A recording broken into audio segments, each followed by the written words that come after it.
কোষ বিভাজন আমি শুধুমাত্র যে জায়গাগুলো থেকে তোদের ঝামেলা হবে আমি শুধু ওই জায়গাগুলো পড়াবো আজকে। মানে আজকে আমি পড়াবো হচ্ছে র্যান্ডমলি। আগে যেভাবে শুরু থেকে শেষ পর্যন্ত যাইতাম আজকে ওইভাবে যাবো না। মানে একদম একটা কি বলবো ফেস্টিভ মুডে পড়বি আজকে। হ্যাঁ, শুধু একটু কিছুক্ষণ বসে থাকবি, একটু দেখ আশেপাশে, তারপর চলে যাবি। ওকে, কোষ বিভাজন। এই স্লাইডের মধ্যে দুইটা কথা ইম্পর্টেন্ট। একটা হচ্ছে মাতৃকোষ কাকে বলে, আর একটা হচ্ছে অপত্য কোষ কাকে বলে। মাতৃকোষ হচ্ছে যেই কোষ বিভাজিত হয় তার নাম মাতৃকোষ, আর অপত্য কোষ হচ্ছে বিভাজনের ফলে যেটা তৈরি হয় সেটার নাম অপত্য কোষ। এখন এই অপত্য কোষের সংখ্যা দিয়ে আমি মাইটোসিস, অ্যামাইটোসিস আর মিউসিসকে আলাদা করতে পারি। কিভাবে? প্রথম হচ্ছে অপত্য কোষ যেটা, এটার সংখ্যা যদি 2 হয় তাহলে এটা কোন ধরনের কোষ বিভাজন? বলেন বলেন, ক্লাস 8 এর পড়া কি? শুধু মাইটোসিস, অ্যামাইটোসিস, মাইটোসিস এবং অ্যামাইটোসিস। অপত্য কোষ যদি 2টা হয় আর অপত্য কোষ যদি 4টা হয় এটার নাম মিউসিস। তাহলে এই অপত্য কোষের হলো কাজ। আচ্ছা, এবার আই হলো কোষ বিভাজনের পর্যায় থেকে কোশ্চেন আসছিল মেডিকেলে। নিচের কোনটি আগে হয়? ক্যারিওকাইনেসিস আগে হয় নাকি সাইটোকাইনেসিস আগে হয়? ক্যারিও মানে কি? নিউক্লিয়াস, মানে নিউক্লিয়াসের বিভাজনের নাম ক্যারিওকাইনেসিস। নিউক্লিয়াস আগে হবে আর সাইটোপ্লাজমেরটা পরে হবে, এটা সহজ জিনিস। আমরা মাইটোসিস, অ্যামাইটোসিস আর মিউসিসকে আরেকভাবে ভাগ করতে পারি। সেটা কিভাবে? নাম দিয়ে। নাম মানে হচ্ছে দৈহিক বৃদ্ধি কোন বিভাজনে হয়? মাইটোসিস। এটার পিছনের ব্যাকগ্রাউন্ডের কারণ কি? এটার পিছনের কারণ হচ্ছে আমাদের শরীরে 2 ধরনের কোষ আছে। একটার নাম কি? দেহ কোষ, আরেকটার নাম জনন কোষ। আজকে তোরা সব পারবি, দেখবি খুব মজা লাগতেছে, কারণ এটা সব চ্যাপ্টারের শেষে মানে হচ্ছে এখানে কিছু নাই। দেহ কোষ কোনটা আর জনন কোষ কোনটা, পার্থক্য করার উপায় কি? দেহ কোষ হচ্ছে 2n আর জনন কোষ n। যেগুলো পারস না এগুলা ধরে মিনিমাম 20 জায়গায় পড়ছস বায়োলজি বইয়ের। 24টা চ্যাপ্টারের মধ্যে 20টা চ্যাপ্টারই আছে, ঠিক আছে? দেহ কোষ ডিপ্লয়েড, জনন কোষ হ্যাপ্লয়েড। দেহ কোষের উদাহরণ কি? তোর শরীরের সবকিছু। আর জনন কোষের উদাহরণ কি? শুক্রাণু আর ডিম্বাণু। সহজ জিনিস। দেহ কোষে অর্থাৎ এই ডিপ্লয়েডে হয় হচ্ছে মাইটোসিস, আর এই জন্য আমরা নাম দিছি দৈহিক বৃদ্ধি। কথা বুঝছস? মাইটোসিস দেহ কোষে হয়, এই জন্য নাম কি? দৈহিক বৃদ্ধি। মিউসিস হয় হলো জনন কোষে, এই জন্য নাম বংশবৃদ্ধি। সংখ্যা বৃদ্ধি তাহলে কি জিনিস? এটা হচ্ছে পরীক্ষার জন্য ইম্পর্টেন্ট। সংখ্যা বৃদ্ধি আর বংশবৃদ্ধির মধ্যে পার্থক্য কি? বংশবৃদ্ধি মানেও বাচ্চা কাচ্চা হবে, বাড়বে। সংখ্যা বৃদ্ধি মানেও হবে, বাড়বে। দুইটার মধ্যে পার্থক্য হচ্ছে বংশবৃদ্ধিতে শুধুমাত্র শুক্রাণু আর ডিম্বাণু নিষেকের ফলে তৈরি হয়। বংশ গতির বৈশিষ্ট্যগুলা এক জায়গা থেকে আরেক জায়গায় যায়। আর সংখ্যা বৃদ্ধি হচ্ছে এত কিছু নিয়ম মানে না, জাস্ট তোর হাতে 10টা কলম আছে, ওখান থেকে 100টা কলম হবে। আমি কি বুঝাইতে পারছি? সংখ্যা বৃদ্ধি একটা সিম্পল প্রসেস, একটা ডাইরেক্ট প্রসেস। ডাইরেক্ট মানে প্রত্যক্ষ প্রসেস। সংখ্যা বৃদ্ধি দেখা যায় কোথায়? অ্যামাইটোসিসে। এই জন্য অ্যামাইটোসিসকে বলা হয় প্রত্যক্ষ কোষ বিভাজন। এটা পরীক্ষায় আমরা দিব। অ্যামাইটোসিসের নাম প্রত্যক্ষ কোষ বিভাজন, মাইটোসিসের নাম হচ্ছে সমীকরণিক, আর মিউসিসের নাম হ্রাসমূলক। এগুলা কেন কি তোরা জানিস? তাহলে আমি 3 ভাবে অ্যামাইটোসিস, মাইটোসিস আর মিউসিসকে আলাদা করছি। একটা হলো বলছিলাম কাজের মাধ্যমে, একটা অপত্য কোষের সংখ্যার মাধ্যমে, আরেকটা বললাম কি দিয়ে? আরেকটা বললাম নাম দিয়ে, প্রত্যক্ষ, সমীকরণিক আর হ্রাসমূলক। হ্যাঁ, আচ্ছা এটা গেল। এবার হচ্ছে গ্রাফ। গ্রাফ মানে হচ্ছে আমি ছবি দেখে কিভাবে বুঝবো। ধর অ্যামাইটোসিসের ছবিটা কেমন হয়? অ্যামাইটোসিসের ছবি হয়, ধর এটা একটা হ্যাপ্লয়েড কোষ, এখান থেকে 2টা অপত্য কোষ হবে। এটা কিসের ছবি? এটা অবশ্যই অ্যামাইটোসিসের ছবি। আচ্ছা, আমি যদি মাইটোসিসে একটা ছবি আঁকি, এটা কিসের ছবি? এটা মাইটোসিসের ছবি। কেন? কারণ এখানে মাতৃকোষের ক্রোমোজোম আর অপত্য কোষের ক্রোমোজোম সেম, তার মানে এটা মাইটোসিস। তাহলে মাইটোসিস আর অ্যামাইটোসিসের মধ্যে পার্থক্য কোন জায়গায়? মাইটোসিস হ্যাপ্লয়েডও হয়, ডিপ্লয়েডও হয়। আমি কি বুঝাইতে পারছি? আর অ্যামাইটোসিস শুধুমাত্র হ্যাপ্লয়েড হয়। এই হচ্ছে একটা পার্থক্য, মূল পার্থক্য। আর মিউসিস তো তোরা পারস। মিউসিসের মধ্যে 2টা আছে, একটা হলো M1 আর একটা M2। পরীক্ষায় যদি আমি কোশ্চেন দেই নিচের কোনটি, মানে মিউসিস কোষ বিভাজনের নিচের কোনটি দেখতে মিউসিসের মতো, অ্যান্সার কি? M1 নাকি M2? M1, কারণ M1 এ ক্রোমোজোম অর্ধেক হয়, আর অর্ধেক হওয়া মানে মিউসিস। আর M2 তে ক্রোমোজোম সংখ্যা সমান থাকে, মানে কি? মাইটোসিস। সব পারস, দেখছস? খুবই সিম্পল চ্যাপ্টার। আচ্ছা, শুধু আমি এটা একটু ভালো মতো পড়াবো। কোষচক্র এটা তোরা একটু কম পারস, মানে এখানে অনেক জিনিসপত্র আছে, এটা একটু ভালো মতো পড়তে হবে। শুধু এই একটা জিনিসই ভালো মতো পড়লেই চ্যাপ্টারে হবে, বাকি সব আগের পড়া, মানে 99% আগের পড়া, শুধু 1% নতুন পড়া। হ্যাঁ, কোষচক্র কাকে বলে? তিনটা শব্দ তোদের বইয়ে আছে। কোষের সৃষ্টি মানে জন্ম নেওয়া, কোষের বৃদ্ধি মানে বড় হওয়া, আর কোষের বিভাজন, এই তিনটাকে একসাথে বলা হয় কোষচক্র। বাট সিকোয়েন্সে মনে রাখতে হবে, আগে সৃষ্টি, তারপর বৃদ্ধি, তারপর বিভাজন। কথা ক্লিয়ার? এটা হলো কোষচক্র। এই কোষচক্রকে আমরা ভাগ করতে পারি দুই ভাগে। এই পুরাটার নাম ইন্টারফেজ বা প্রস্তুতি পর্যায়, আর এইটুকুর নাম মাইটোসিস বা বিভাজন পর্যায়। তাহলে কোষচক্র দুই প্রকার, মানে দুই ভাগে ভাগ করা যায়। এবার এই ইন্টারফেসকে আবার ভাগ করা যায় তিন ভাগে। একটার নাম G1, একটার নাম S, আর একটার নাম G2। কেন এটার নাম G1? G1 মানে গ্যাপ ওয়ান, গ্যাপ ওয়ান মানে বিরতি ওয়ান, বিরতি ওয়ান মানে হচ্ছে পুরাটাই তো বিরতি। ইন্টারফেস মানে তো বিরতি বা প্রস্তুতি, এর মধ্যে এটা প্রথম বিরতি, এই জন্য নাম হয়েছে গ্যাপ ওয়ান। কথা ক্লিয়ার? এটা লাস্টের বিরতি, এই জন্য নাম হচ্ছে G2 বা গ্যাপ টু। কথা ক্লিয়ার? এটার নাম কেন S? কারণ এখানে সিনথেসিস হয়। কি সিনথেসিস হয়? ডিএনএ। তাহলে নাম কেন কোনটা, এটা ক্লিয়ার। এর মধ্যে এস ধাপে কি হয় এটা মেডিকেলে আসছে 4বার, 4টা বছর আসছে, এটা এতটা ইম্পর্টেন্ট। এই চ্যাপ্টার থেকে যদি একটা কোশ্চেন আসে, সেটা আসবে কোনটা? সিনথেসিস কোথায়। কথা ক্লিয়ার? সবাই এবার একটা কাজ করেন, বইয়ের মধ্যে সিনথেসিসের পাশে লিখেন প্রতিলিপন। মানে এস ধাপে কি হয়? পরীক্ষায় আসতে পারে ডিএনএ সিনথেসিস হয়, এটা একটা। আরেকভাবে আসতে পারে ডিএনএ এর প্রতিলিপন হয়, ডিএনএ এর প্রতিলিপন হয়। আরেকভাবে আসতে পারে ডিএনএ এর অনুলিপন হয়, অনুলিপন।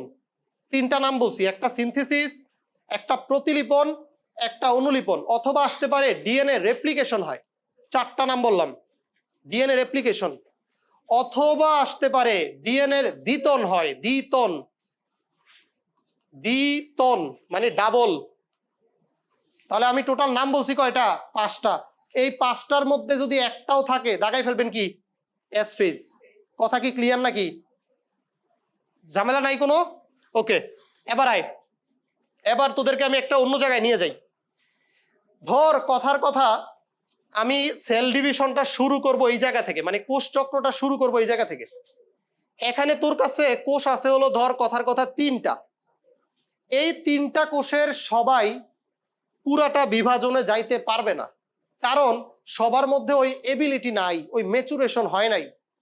এই জন্য কোন কোন কোষগুলা পরের ধাপে যেতে পারবে এই ডিসিশনটা নেওয়া হয় কোন ধাপে? G1 ধাপে। এটা G1 এর কাজ। কথা ক্লিয়ার? এবার যাদেরকে তুই সিলেক্ট করলি, ধর এই দুইটা কোষ তুই সিলেক্ট করলি যে এরা যাবে, এদেরকে বড় করা কার কাজ? G1 এর কাজ। আর প্রতিলিপনের প্রস্তুতি নেওয়া G1 এর কাজ। তাহলে G1 এর 3টা কাজ আমরা বললাম, সহজ। ঝামেলা হচ্ছে তোদের বইয়ে এটা নাই, এক্সট্রা ইনফোতে আমরা দিছি, দেখবি G0 কি জিনিস। G0 একটা ফেজ, কিন্তু এটা কোষ চক্রের কোনো অংশ নয়, এটা কোষ চক্রের বাইরের একটা অংশ। এটার ফাংশন কি? এটার ফাংশন হচ্ছে যেই কোষটা রিজেক্ট হয়ে গেছিল G1 এ, তাকে তুই এখন নিয়ে যাবি G0 এ। কেন? এটাকে রিপেয়ার করার জন্য, এটাকে ঠিক করার জন্য। যদি এই কোষটা G0 এ গিয়ে ঠিক হয়, তখন তুই আবার পাঠাই দিবি কোথায়? G1 এ। আর যদি ঠিক না হয়, এটা G0 এ মারা যাবে। এই হচ্ছে G0 ফেজের কাজ। কথা ক্লিয়ার? তাহলে G1 গেল, G0 গেল। আচ্ছা, এবার আয়, তোদেরকে আমি 3টা ওয়ার্ড বলি। একটা ওয়ার্ডের নাম হচ্ছে ক্রোমাটিন, ক্রোমাটিন। একটা ওয়ার্ডের নাম হচ্ছে ক্রোমোজোম, আরেকটা নাম হচ্ছে ক্রোমাটিড। পার্থক্য কি 3টার মধ্যে? ক্রোমা মানে কি? রঙিন, কালারফুল। টিন মানে কি? সুতা, রঙিন সুতা, জাস্ট এরকম একটা সুতা, এটার নাম হচ্ছে ক্রোমাটিন। গেল। ক্রোমোজোম কি? ক্রোমো মানে রঙিন, জোম মানে হচ্ছে শরীর, বডি। ক্রোমোজোম মানে হচ্ছে ক্রোমোজোমটা এখন একটা দেহ লাভ করছে, একটা বড় হয়েছে, একটা বডি পাইছে। তাহলে এটা কেমন হবে দেখতে? এইটা হচ্ছে একটা ক্রোমোজোম। তাহলে ক্রোমাটিন আর ক্রোমোজোমের মধ্যে মূল পার্থক্য কি? মূল পার্থক্য হচ্ছে ক্রোমোজোমে সেন্ট্রোমিয়ার থাকে, ক্রোমাটিনে সেন্ট্রোমিয়ার থাকে না। এই জন্য আমরা সবসময় হিসাব করি একটা সেন্ট্রোমিয়ার থাকা মানেই হচ্ছে একটা ক্রোমোজোম, আমরা আর কিছুর দিকে তাকাবো না। ক্রোমোজোম চিনার একমাত্র উপায় হচ্ছে আমরা তাকাবো সেন্ট্রোমিয়ারের দিকে। যদি সেন্ট্রোমিয়ার একটা পাই তার মানে এখানে ক্রোমোজোম কয়টা? একটা, আর কোনো দিকে তাকাবো না। আচ্ছা, এবার যদি আমি আরেকটা ছবি আঁকি, এই ছবিতে ক্রোমোজোম কয়টা? দুইটা না, একটা। এই মাত্রই বলছি তুই তাকাবি আগে কোথায়? তুই আগে এটার দিকে না তাকে উপরে তাকাস কেন? তুই তাকাবি হচ্ছে সেন্ট্রোমিয়ারের দিকে। সেন্ট্রোমিয়ার কয়টা? একটা। তাহলে এটা ক্রোমোজোম কয়টা? একটা। তোর ঝামেলা এখানে শেষ। তার মানে ক্রোমোজোম দুই প্রকার। এটাকে বলে দুই ক্রোমাটিড বিশিষ্ট ক্রোমোজোম। একটা ক্রোমাটিড, একটা ক্রোমাটিড। আর এটাকে বলা হয় এক ক্রোমাটিড বিশিষ্ট ক্রোমোজোম। সবাই কি ক্লিয়ার আমার কনসেপ্ট? এইটুক বুঝছোস? ওকে, এইটুক বুঝলে হবে। তাহলে এটা গেল। এবার এর পরের প্রশ্ন, ক্রোমোজোমের প্রধান উপাদানের নাম কি? অবশ্যই ডিএনএ। ক্রোমোজোমের প্রধান উপাদানের নাম ডিএনএ। এবার যদি আমি কোশ্চেন করি, এই ক্রোমোজোমের মধ্যে ডিএনএ কয়টা আছে এটা বের করবি কিভাবে? এই ক্রোমোজোমটার মধ্যে ক্রোমাটিড কয়টা? ক্রোমাটিড একটা। এখানে ক্রোমাটিড কয়টা? এই জন্য সবসময় মনে রাখবি, একটা ক্রোমাটিড মানে হচ্ছে একটা ডিএনএ। একটা ক্রোমাটিড বলছি কিন্তু একটা ডিএনএ। তাহলে এই ছবি, এই ক্রোমোজোমে ডিএনএ কয়টা? এই ক্রোমোজোমে ডিএনএ কয়টা? দুইটা। দেখ বুঝছিস কিনা? তাহলে দুইটা পড়া শুধু পড়াইলাম এখানে। একটা সেন্ট্রোমিয়ার থাকা মানে একটা ক্রোমোজোম, আর একটা ক্রোমাটিড মানে একটা ডিএনএ। ওকে, শোন, তাহলে আমরা ছিলাম কোথায়? আমরা ছিলাম হচ্ছে ডিএনএ আর ক্রোমোজোমের মধ্যে। হ্যাঁ, এবার কথা শোন। এবার কথা হচ্ছে, ধরলাম আমি G1 যে ক্রোমোজোমটা আছে ওটা দেখতে হচ্ছে এমন, মানে G1 এরটা এটা দেখতে এরকম আছে। তাহলে বলতো এখানে ক্রোমোজোম কয়টা? একটা। এখানে ডিএনএ কয়টা? একটাই, কারণ ক্রোমাটিড একটা। আচ্ছা, এবার সেম জিনিসটা যখন এস ফেজ শেষ করবে, এস ফেজে কি হয়? ডিএনএ নতুন করে তৈরি হয় আরেকটা, ডিএনএ দ্বিতন হয়, মানে ডিএনএ ডাবল হয়। তার মানে এটা শেষ হওয়ার পর ছবিটা দাঁড়াবে এরকম। তার মানে কি হলো? এখানে ক্রোমোজোম কয়টা? একটাই। সেন্ট্রোমিয়ার কিন্তু একটাই আছে, মানে ক্রোমোজোম একটাই আছে। ডিএনএ হয়েছে কয়টা? এবার কথা বুঝছো সবাই? তাহলে ডিএনএ সিনথেসিস বা এস ধাপে কতটুক চেঞ্জ হয়? ক্রোমোজোমের কোনো চেঞ্জ হয় না, শুধুমাত্র চেঞ্জ হয় ডিএনএ। এই জন্য এই প্রক্রিয়ার নাম ডিএনএ প্রতিলিপন। আমরা অপশনে দিব ক্রোমোজোমের প্রতিলিপন বা ক্রোমোজোমের অনুলিপন, তখন কিন্তু দাগানো যাবে না। ক্রোমোজোমের এখানে কোনো চেঞ্জ হয় নাই। এইটুক কি সবাই বুঝতে পারছি আমরা? শুধু এইটুক বুঝলেই হবে। এবার G2 শেষ হবে। হ্যাঁ, G2 এর মধ্যে কিছু পড়া আছে। দেখ, একটা লেখা আছে মাইক্রোটিউবিউল তৈরি হয়। মাইক্রোটিউবিউল কি জিনিস? সাইটোস্কেলিটন, মানে কোষীয় কঙ্কাল। পড়ছি সেটা? আচ্ছা, মাইক্রোটিউবিউলস এর কাজ হচ্ছে স্পিন্ডল তন্তু সৃষ্টি করা। স্পিন্ডল তন্তু সৃষ্টি হয় কোন ধাপে? প্রোমেটাফেজ ধাপে। এটা সৃষ্টি করা কার কাজ? মাইক্রোটিউবিউলস। আচ্ছা, এখন প্রাণীদের সেন্ট্রোজোম থাকে, সেন্ট্রিউল থাকে, তাই না? প্রাণীদের কিন্তু মাইক্রোটিউবিউলস থাকে না। থাকে কি? মানে প্রাণীদের মাইক্রোটিউবিউলস আসলে থাকে, খুব বেশি লেভেলে থাকে না, কিন্তু সেন্ট্রোজোমটা উদ্ভিদের মধ্যে থাকে না। সেন্ট্রোজোমটা শুধু থাকে কাদের? প্রাণীদের। এই সেন্ট্রিউল যখন শুধু প্রাণীর মধ্যে থাকে তখন সে স্পিন্ডল তন্তু সৃষ্টি করে। তার মানে সেন্ট্রিউল প্রাণীতে স্পিন্ডল তন্তু সৃষ্টি করে, আর উদ্ভিদের স্পিন্ডল তন্তু সৃষ্টি করে কে? এই হলো পার্থক্য। বুঝছিস কথা? ক্লিয়ার? সেন্ট্রোজোম আর সেন্ট্রিউলের মধ্যে পার্থক্য কি? তোরা আবুল হাসান স্যারের বইয়ে পড়ছস, এটা একটা সেন্ট্রিউল, এর চারপাশে একটা ফ্লুইড আছে, নাম কি? সেন্ট্রোস্ফিয়ার। এই দুইটাকে একসাথে বলা হয় সেন্ট্রোজোম। এটা একটা সংজ্ঞা। আজমল স্যারের বই আরেকটা সংজ্ঞা আছে। এইটা একটা সেন্ট্রিউল, তার সাথে যদি আরেকটা সেন্ট্রিউল জোর বাঁধে, অর্থাৎ দুইটা সেন্ট্রিউল একসাথে হয়েছে, জোর হয়েছে, এটার নামও কি? সেন্ট্রোজোম। তাহলে সহজ জিনিস, দুইটাই মনে রাখা উচিত। ঠিক আছে? ওকে, তাহলে এইটুক গেল। তাহলে কোষচক্র নিয়ে এতটুকুই পড়া, আর কোনটা কত পার্সেন্ট এটা তো তোরা পড়বি। হ্যাঁ, এখন দেখ, কোষচক্রের একটা গ্রাফ দিছি আমি। এই গ্রাফটা খুব সুন্দর, এই ফ্লোচার্টটা। কোষচক্রকে প্রধান দুই ভাগে ভাগ করা যায়, একটা ইন্টারফেজ আর একটা মাইটোটিক ফেজ। ইন্টারফেজ তিনটা, G1 S G2। এখন G2 এর পরে কি হয়? G2 এর পরে হয় হচ্ছে প্রোফেজ। এই প্রোফেজ কার অংশ? নিউক্লিয়াসের বিভাজনের অংশ। আমি কি বুঝাইতে পারছি? শেষ হবে টেলোফেজ। টেলোফেজের শেষে কি? সাইটোকাইনেসিস, মানে সাইটোপ্লাজমের বিভাজন। এই সিকোয়েন্স পুরাটা কিন্তু মুখস্থ রাখতে হবে সবার। কথা ক্লিয়ার? আচ্ছা এবার আয় হলো প্রোফেজের কাহিনীতে, এগুলো তোরা সব পারিস, এখানে আমার বলার মতো কিচ্ছু নাই। প্রোফেজে নতুন কোনো পয়েন্টও নাই আসলে, হ্যাঁ শুধু একটা পয়েন্ট আমি একটু দেখাই দেই। প্রোমেটাফেজে গিয়ে দেখবি লেখা আছে স্পিন্ডল তন্তু সৃষ্টি হওয়া শুরু হয়, নিউক্লিয়ার এনভেলাপ বিলুপ্তি হওয়া শুরু হয়। এই কথাটা কি প্রোমেটাফেজে লেখা আছে? এটা তোরা ক্লাস 9-এ পড়ছিলি এই কথাটা, যে প্রোমেটাফেজে নিউক্লিয়ার এনভেলাপ বিলুপ্ত হয়। বাট এখানে কি লেখা আছে দেখ, হাসান স্যারের বইয়ে লেখা আছে প্রোফেজ ধাপে নিউক্লিয়ার এনভেলাপ বিলুপ্ত হতে শুরু করে, পাইছিস? আর প্রোমেটাফেজে গিয়ে নিউক্লিয়ার এনভেলাপ বিলুপ্তি হয়। পার্থক্য বুঝছস? একটাতে শুরু হয় আর একটাতে ঘটে। এই ছোট্ট পার্থক্যটা আমরা পরীক্ষায় দিব, আর কিছু না। প্রোফেজে বিলুপ্ত হতে শুরু করে আর প্রোমেটাফেজে গিয়ে বিলুপ্তি ঘটে, এইটুক পার্থক্য, আর কোনো জটিল কিছু নাই এখানে। বাকি সব 9-10-এর পড়া, তোরা এগুলো সব পারিস। হ্যাঁ আমি এগুলো নিয়ে আর কিছু বললাম না।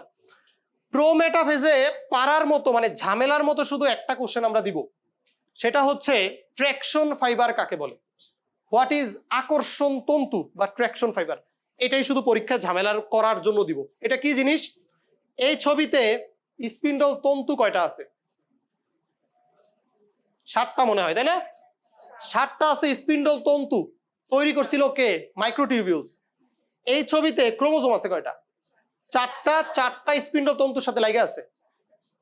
যেই স্পিন্ডল তন্তুগুলোর সাথে ক্রোমোজোম অ্যাটাচ, সেটার নাম হচ্ছে ট্র্যাকশন ফাইবার বা আকর্ষণ তন্তু। পার্থক্য বুঝছস? তাহলে এই ছবিতে স্পিন্ডল তন্তু 7টা আর আকর্ষণ তন্তু কয়টা? 4টা। এখন পরের প্রশ্ন, এত সহজ প্রশ্ন তো আমরা দিব না। আমরা দিব আকর্ষণ তন্তু কেন সৃষ্টি হয়, এটার পিছনের কারণটা কি। এই কারণটা খুব সুন্দর, তোদের বইয়ে দেওয়া আছে অবশ্য। কারণটা হচ্ছে একটা ক্রোমোজোমের যে সেন্ট্রোমিয়ার থাকে, এই যে এটা সেন্ট্রোমিয়ার, এই সেন্ট্রোমিয়ারের পাশে সাইডে একটা অঞ্চল থাকে। এই অঞ্চলটার নাম কি? কাইনাটোকোর। পড়ছস মনে হয় অধ্যায়কে। কাইনাটোকোরের মধ্যে একটা প্রোটিন থাকে, নাম কি? Motor protein.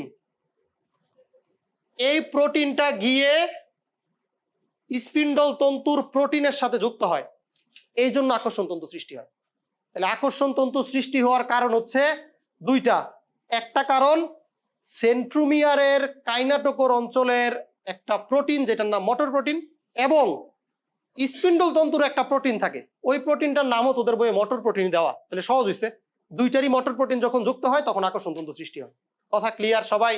শুধু এইটুক আমরা পরীক্ষা দিব, হ্যাঁ আর বাকি তোরা সব পারবি, আর দেওয়ার মতো কোনো ঝামেলা নাই, বাকি সব সহজ। হ্যাঁ ওকে, এবার আয় হচ্ছে মেটাফেজ। মেটাফেজ নিয়ে দুইটা পেইড কোশ্চেন, দুইটা না 3টা পেইড কোশ্চেন আমরা দিব। এই 3টার বারে আমি জীবনে কোনো কোশ্চেন দিব না। 1 নম্বর কোশ্চেন, মেটাকাইনেসিস কোথায় হয় বা মেটাকাইনেসিস কি? মেটাকাইনেসিস হচ্ছে ক্রোমোজোম গুলা যখন একদম মাঝখানে চলে আসে, বিষুবীয় অঞ্চলে চলে আসে, এই সিকোয়েন্সটা বা এই সাজানোটাকে বলা হয় মেটাকাইনেসিস। এটা কোথায় হয়? মেটাফেজে। মেটাকাইনেসিস মেটাফেজে, এটা মনে রাখা কোনো বিষয় না, এটা হবে বুস্টারের একটা কোশ্চেন। এবার আয় হচ্ছে দ্বিতীয়, বুস্টারে এই ধরনের কোশ্চেনই হয়। হ্যাঁ তোরা একটা দিয়ে মনে হয় বুঝছস, খুব কঠিন কোশ্চেন আসলে হয় না বুস্টারে, বিশেষ করে এক্সট্রা ইনফো থেকে যেগুলো দেই আমরা, জাস্ট তুইলা দিই একটা লাইন, জাস্ট তুইলা দিই। হ্যাঁ না আর হবে না। তো বুস্টার যখন হবে তখন আসলে এই ধরনের কোশ্চেনগুলো আমরা দেই, এবং এগুলোই পারা উচিত আর কি। আর এগুলো যারা পারে না তাদের অবস্থা একটু খারাপ হয়। আচ্ছা এবার শুন, 2 নম্বর কোশ্চেন মেটাফেজ থেকে, খাটো ও মোটা দেখা যায় কোথায়? এটা তো একদম ছোটবেলা থেকে পড়ে আসতেছস। ক্রোমোজোম গুলো সবচেয়ে খাটো এবং মোটা দেখা যায় কোন ধাপে? এটা তো পারবি। আচ্ছা নতুন একটা পড়া আছে, সুপার কয়েলিং কাকে বলে আর কন্ডেনসেশন কাকে বলে। এই দুইটা হচ্ছে ইম্পর্টেন্ট। কয়েলিং মানে কি?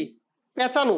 ক্রোমোজোম গুলো যখন অনেক বেশি পেঁচায় এটার নাম super coiling, not coiling, super coiling.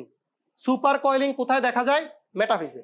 আর এই কারণে সুপার কয়েলিং এর কারণে ক্রোমোজোমের তন্তুগুলো অনেক কাছাকাছি চলে আসে, ডেনসিটি বাইরে যায়, ঘনীভূত হয় বেশি। এই প্রক্রিয়াটার নাম কন্ডেনসেশন। তাহলে কন্ডেনসেশন দেখা যায় মেটাফেজে, সুপার কয়েলিং দেখা যায় মেটাফেজে, খাটো মোটা দেখা যায় মেটাফেজে, মেটাকাইনেসিস দেখা যায় মেটাফেজে। শেষ। মেটাফেজ দিয়ে লাস্ট কোশ্চেন 2018 সালে মেডিকেলে আসছিল, অপত্য সেন্ট্রোমিয়ার সৃষ্টি হয় নিচের কোন ধাপে? অ্যান্সার কি? এটা অ্যান্সার মেটাফেজ। এটা কিন্তু পারা অত সহজ না। অপত্য সেন্ট্রোমিয়ার কিন্তু আসলে তৈরি হয় অ্যানাফেজে, তোরা ছোটবেলায় এটাই পড়ে আসছোস তাই না? দেখ এই যে অপত্য সেন্ট্রোমিয়ার গুলা ভাগ হয় কিন্তু আসলে অ্যানাফেজে, কিন্তু আজমল হাসান স্যারের বইয়ে লাস্টে দেওয়া আছে মেটাফেজ থেকে শুরু হয়। সো দ্যাটস ওয়াই এটা পরীক্ষায় আসছিল। মানে আসে আসলে কিন্তু খুব ছোট ছোট জায়গা, বুঝছেন? এমন না যে খুব মানে কষ্ট করে কোশ্চেন করে, আসলে বাইদা যায় আর কি, বুঝছিস? একটা বই খুলছে, র্যান্ডম জায়গা থেকে তুলে দিছে, এত কিছু দেখে না, চোখে বাচ্চা দেখে দিয়ে দিছে। ভাবিস না যে অনেক কিছু ভাইবা চিন্তা কোশ্চেন করে। আচ্ছা এবার আয় হচ্ছে, তাহলে এটা লিখছি সবাই, অপত্য ক্রম সেন্ট্রোমিয়ার সৃষ্টি হয় কোথায়? এবার এটার সাথে একটু লিখ, আরো 4টা কোশ্চেন। অপত্য ক্রোমোজোম সৃষ্টি হয় কোন ধাপে? একটা হলো অপত্য সেন্ট্রোমিয়ার, এবার যদি আমি বলি অপত্য ক্রোমোজোম, এটার অ্যান্সার তো পারা উচিত, বল এটার অ্যান্সার কি? অ্যানাফেজ। অপত্য ক্রোমোজোম মানে নতুন ক্রোমোজোম হয় অ্যানাফেজে। আচ্ছা আরেকটা কোশ্চেন, অপত্য নিউক্লিয়াস সৃষ্টি হয় কোন ধাপে? টেলোফেজ। আচ্ছা আরেকটা কোশ্চেন, অপত্য কোষের সৃষ্টি হয় কোন ধাপে? এই 4টার মধ্যে একটা আমরা দিব, সাইটোকাইনেসিস। এইটা আর মেটাফেজেরটা একটু কঠিন, বাকিগুলো পারা সহজ। 4টা বলছি, এই 4টার মধ্যে একটা পরীক্ষায় দিব। এই পর্যন্ত ক্লিয়ার? আজকের মতো আরামদায়ক ক্লাস তো জীবনেও করস নাই, তাই না? যেই ক্লাসে তোরা সব পারস। ওকে, অ্যানাফেজ নিয়ে আমার আরেকটু ছোট্ট কথাবার্তা আছে, বইয়ের বাইরের কথাবার্তা। হ্যাঁ শোন, আজকে আমি ইনফরমেশন তোদেরকে দিতেছি কিন্তু খুবই সামান্য সামান্য, বাট এইটুক ইনফরমেশন একটু মাথায় কিন্তু রাখতে হবে। হ্যাঁ, আমি খুব ছোট ছোট ইনফরমেশন বলতেছি। আচ্ছা শোন, অ্যানাফেজ নিয়ে আমি একটা পড়া এখন তোদেরকে পড়াই। সেটা হচ্ছে G1 থেকে আমাদের কোষচক্র শুরু হয়েছিল, তাই না? তারপরে GS ফেজ, তারপরে G2 ফেজ, তারপরে প্রোফেজ, প্রোমেটাফেজ করতে করতে এই পর্যন্ত আসছে অ্যানাফেজ, তাই না? এটি তো কোষচক্র। G1 এ যখন ছিল, ধরে নিলাম মানুষেরটা হিসাব করি আর কি, হ্যাঁ, মানুষের ক্রোমোজোম ধর 46টা, ডিএনএও আছে 46টা। এটাতে আমরা শুরু করছিলাম G1 এ। এটা তোর মাতৃকোষের অবস্থা, তোর মাতৃকোষটা দেখতে এমন। এখন এটা যখন এস ধাপে যাবে তখন ক্রোমোজোম কত হবে আর ডিএনএ কত হবে? আগে বল ক্রোমোজোম কত হবে। বলছিলাম ওটার নাম ডিএনএ প্রতিলিপন, ক্রোমোজোম কিন্তু প্রতিলিপিত হয় নাই, এই জন্য ক্রোমোজোম থাকবে 46, ডিএনএ 92, প্রথম চেঞ্জ। G2 তে ক্রোমোজোমের কোনো চেঞ্জ হয় না, যেমন থাকে প্রায় সেম, শুধু আকার আকৃতি চেঞ্জ হয়, সংখ্যার কোনো চেঞ্জ হয় না। প্রোফেজে কোনো সংখ্যার চেঞ্জ হয় না, প্রোমেটাফেজে কোনো চেঞ্জ হয় না, মেটাফেজেও কোনো চেঞ্জ হয় না। কয়েলিং হয়, কয়েলিং হওয়া মানে তো সংখ্যা চেঞ্জ না, কয়েলিং হওয়া মানে এটা আকার আকৃতি চেঞ্জ হইতেছে। অ্যানাফেজে আসার পর ক্রোমোজোমের একটা বড় চেঞ্জ হইতেছে, দেখছিস দুই দিকে চলে যেতেছে, অপত্য ক্রোমোজোম তৈরি হইতেছে। এই জন্য অ্যানাফেজে আসার পর ক্রোমোজোম হবে কয়টা? দেখ, অপত্য ক্রোমোজোম মানে আগে ছিল একটা ক্রোমোজোম, এখন একটা থেকে কয়টা ক্রোমোজোম? 2টা। তাহলে আগে ছিল 46, এখন হবে কত? কথা কি ক্লিয়ার নাকি? আচ্ছা এবার আমাকে একটা কথা বোঝা, অ্যানাফেজের ধর আমি এইটা শুধু এইটার প্রথমটার ছবি আঁকি আর কি, হ্যাঁ পাশে। এই ক্রোমোজোমটা আসলে ছিল এরকম, তাই না? এখানে ক্রোমোজোম কয়টা ছিল? একটা। ক্রোমাটিড কয়টা ছিল? মানে ডিএনএ কয়টা ছিল? 2টা। এটা মেটাফেজ এরকম ছিল। অ্যানাফেজে আসার পর এই যে 2টা দুই দিকে চলে গেছে ভাগ হয়ে, মানে এই যে মাঝখান বরাবর ভাগ হয়েছে, রাইট? এই পর্যন্ত তো আমি কারেক্ট।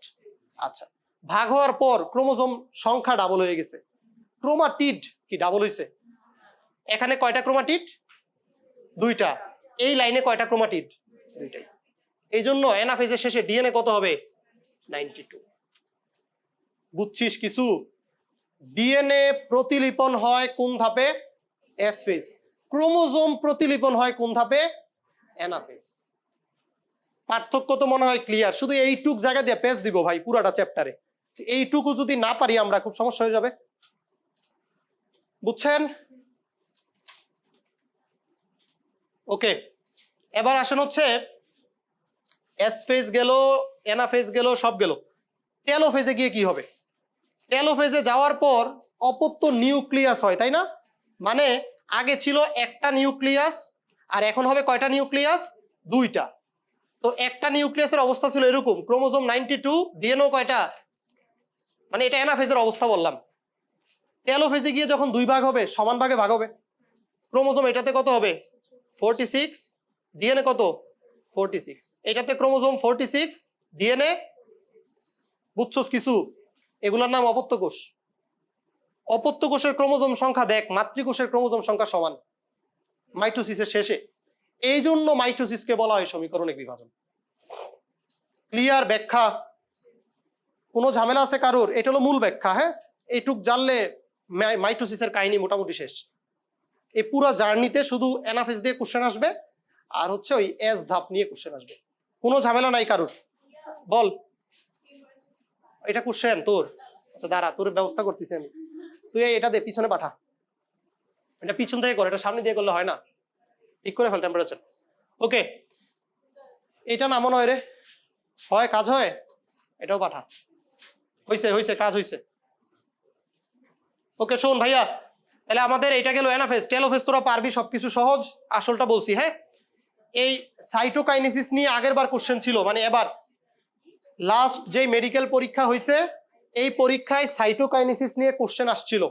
এবার মনে হয় কোষ বিভাজন থেকে কোশ্চেন আসছিল 2টা, তার মধ্যে এটা ছিল একটা। হ্যাঁ, এই কোশ্চেনটা কেমন ছিল? কোশ্চেনটা এরকম ছিল মোস্ট প্রবাবলি যে কোষ প্লেট গঠনের ক্ষেত্রে নিচের কোনটির ভূমিকা সবচেয়ে বেশি। অ্যান্সার ছিল গোলজি বডি। এটা কিন্তু out of the box, Golgi body আসার কথা ছিল না এখানে। হ্যাঁ, দেখ কিভাবে আসছে একটু বোঝ। কোষ প্লেট আসলে কি? সাইটোকাইনেসিসে কোষ প্রাচীর গঠনের আগে যেই প্লেটটা গঠন হয় সেটার নাম কোষ প্লেট। এই কোষ প্লেট গঠনটা হয় কিভাবে সেটা আমাদের জানতে হবে। স্পিন্ডল তন্তু তৈরি হয় কোন ধাপে? প্রোমেটাফেজ। আর স্পিন্ডল তন্তু বিলুপ্ত হয়ে যায় কোন ধাপে? টেলোফেজ। টেলোফেজে বিলুপ্ত হয়ে যায়। সবাই হয় না, কিছু স্পিন্ডল তন্তু থেকে যায়। যারা থেকে যায় তাদেরকে আমরা কি বলি? ফ্র্যাগমোপ্লাস্ট। 1 নাম্বার। এই ফ্র্যাগমোপ্লাস্টের কি কাজ? ফ্র্যাগমোপ্লাস্ট এক ধরনের রাসায়নিক পদার্থকে আকর্ষণ করে। সেই পদার্থটার নাম কি? ক্যালসিয়াম প্যাকটেট। সেই পদার্থটার নাম হচ্ছে ক্যালসিয়াম প্যাকটেট। এই রাসায়নিক পদার্থটা তৈরি করে কে? এটা তৈরি করে হচ্ছে গোলজি বডি। এই জন্য কোশ্চেন অ্যান্সার নেওয়া হয়েছে আবার গোলজি বডি। আমি কি বুঝাইতে পারছি? অনেকেই অ্যান্সার দাগাইছে হচ্ছে মাইক্রোটিউবিউলস। মাইক্রোটিউবিউলস ছিল অপশনে, বুঝছেন? এই কোশ্চেনটা একটু কনফিউজিং ছিল এবার, বাট অ্যান্সার নেওয়া হয়েছে কিন্তু গোলজি বডি। কথা ক্লিয়ার সবাই? কোনো ঝামেলা আছে? তাহলে গোলজি বডির কাজ হচ্ছে রাসায়নিক পদার্থটাকে তৈরি করা, মানে ক্যালসিয়াম প্যাকটেট তৈরি করা। আর এই ক্যালসিয়াম প্যাকটেট গিয়ে ফ্র্যাগমোপ্লাস্টের চারদিকে এভাবে জমা হবে। যখনই এভাবে তারা একসাথে হয় তখন তারা তৈরি করতে পারে কি? কোষ প্লেট। বুঝাইতে পারছি সবাইকে? তাহলে কোষ প্লেট গঠনের ক্ষেত্রে ভূমিকা কার কার? প্রথম ভূমিকা হচ্ছে গোলজি বডির, কারণ গোলজি বডি না থাকলে ক্যালসিয়াম প্যাকটেট তৈরি হতো না। আর কার ভূমিকা আছে? ফ্র্যাগমোপ্লাস্ট, কারণ ফ্র্যাগমোপ্লাস্ট না থাকলে কোষ প্লেট গঠনই হতো না। কথা ক্লিয়ার? ওকে, এইটুক জানলেই হবে, আর কিছু জানার দরকার নাই।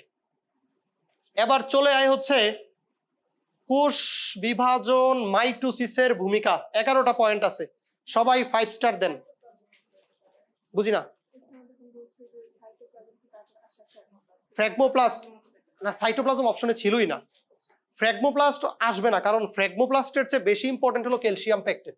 আসলে ক্যালসিয়াম প্যাকটেটটাই কিন্তু ওই কোষ প্লেটটা গঠন করে। এই জন্য প্রধান যখন বলছে তখন অ্যান্সার ছিল গোলজি বডি। বুঝছেন? আচ্ছা ওকে, পাইছেন মাইটোসিসের গুরুত্ব? মাইটোসিসের গুরুত্ব তো 11টা পয়েন্ট আছে, 11টা পয়েন্ট 5 স্টার দেন। ভেরি ভেরি ভেরি ইম্পর্টেন্ট, এখান থেকে কোশ্চেন আসবেই, মাস্ট। শুধু নাম পড়লেই হবে। হ্যাঁ, শুধু নাম পড়লেই হবে, ঝামেলার কোনো কিছু নাই। আচ্ছা একটা পয়েন্ট আছে 5 নম্বরে, দেখেন নিউক্লিয়াস আর সাইটোপ্লাজমের, পাইছেন ওইটা? রেশিও দেওয়া আছে না 5 নম্বর পয়েন্টে? এটার মধ্যে লিখেন 1:4 অথবা 1:6, মানে নিউক্লিয়াস 1 সাইটোপ্লাজম 4, 1:4 এইভাবে থাকে। মানে 1 ভাগ নিউক্লিয়াস 4 ভাগ সাইটোপ্লাজম, অথবা আরেকটা বইয়ে দেওয়া আছে 1 ভাগ নিউক্লিয়াস এবং 6 ভাগ সাইটোপ্লাজম। যে কোনোটাই থাকলেই কারেক্ট, 1:4 অথবা 1:6। বুঝতে পারছি আমরা? ক্লিয়ার? ওকে, এবার আসেন অনিয়ন্ত্রিত মাইটোসিস। এটা নিয়ে আপনাদের ছোট্ট একটু ঝামেলা আছে। হ্যাঁ, আমি একটু ঝামেলাটা বলি, শোনেন। অনিয়ন্ত্রিত মাইটোসিস আসলে কি? কোষচক্র বা সেল সাইকেল চালানোর জন্য 2টা প্রোটিন দরকার। একটা প্রোটিনের নাম হচ্ছে সাইক্লিন, আরেকটা প্রোটিনের নাম হচ্ছে কাইনেজ। কথা বুঝ, কোষচক্র চালানোর জন্য দুইটা প্রোটিন দরকার, একটা প্রোটিনের নাম সাইক্লিন, একটা প্রোটিনের নাম কাইনেজ।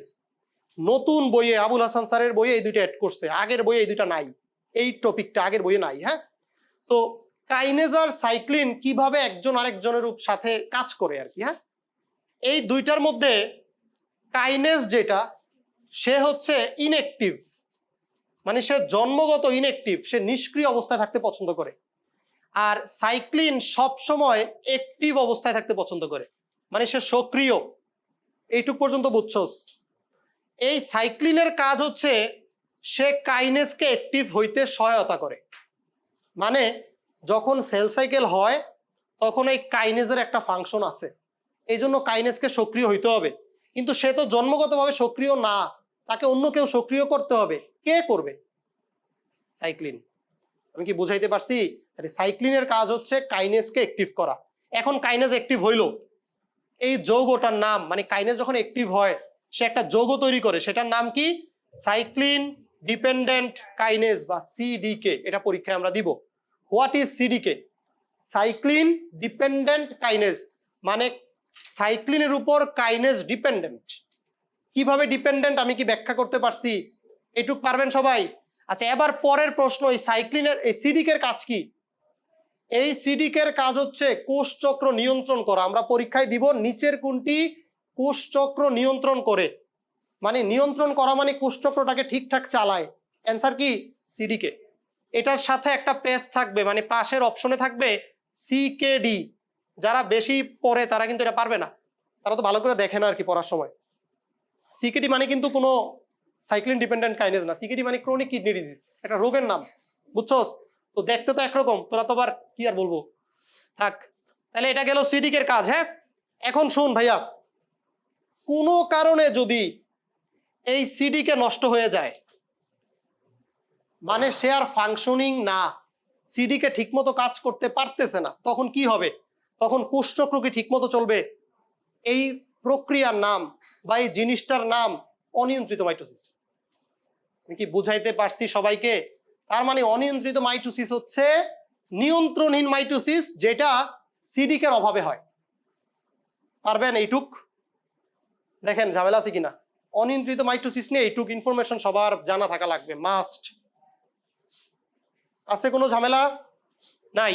ওকে, এবারের এই বলছিলাম কোষ বিভাজন থেকে দুইটা কোশ্চেন আসছিল, এর মধ্যে একটা কোশ্চেন ছিল এই নেক্রোসিস।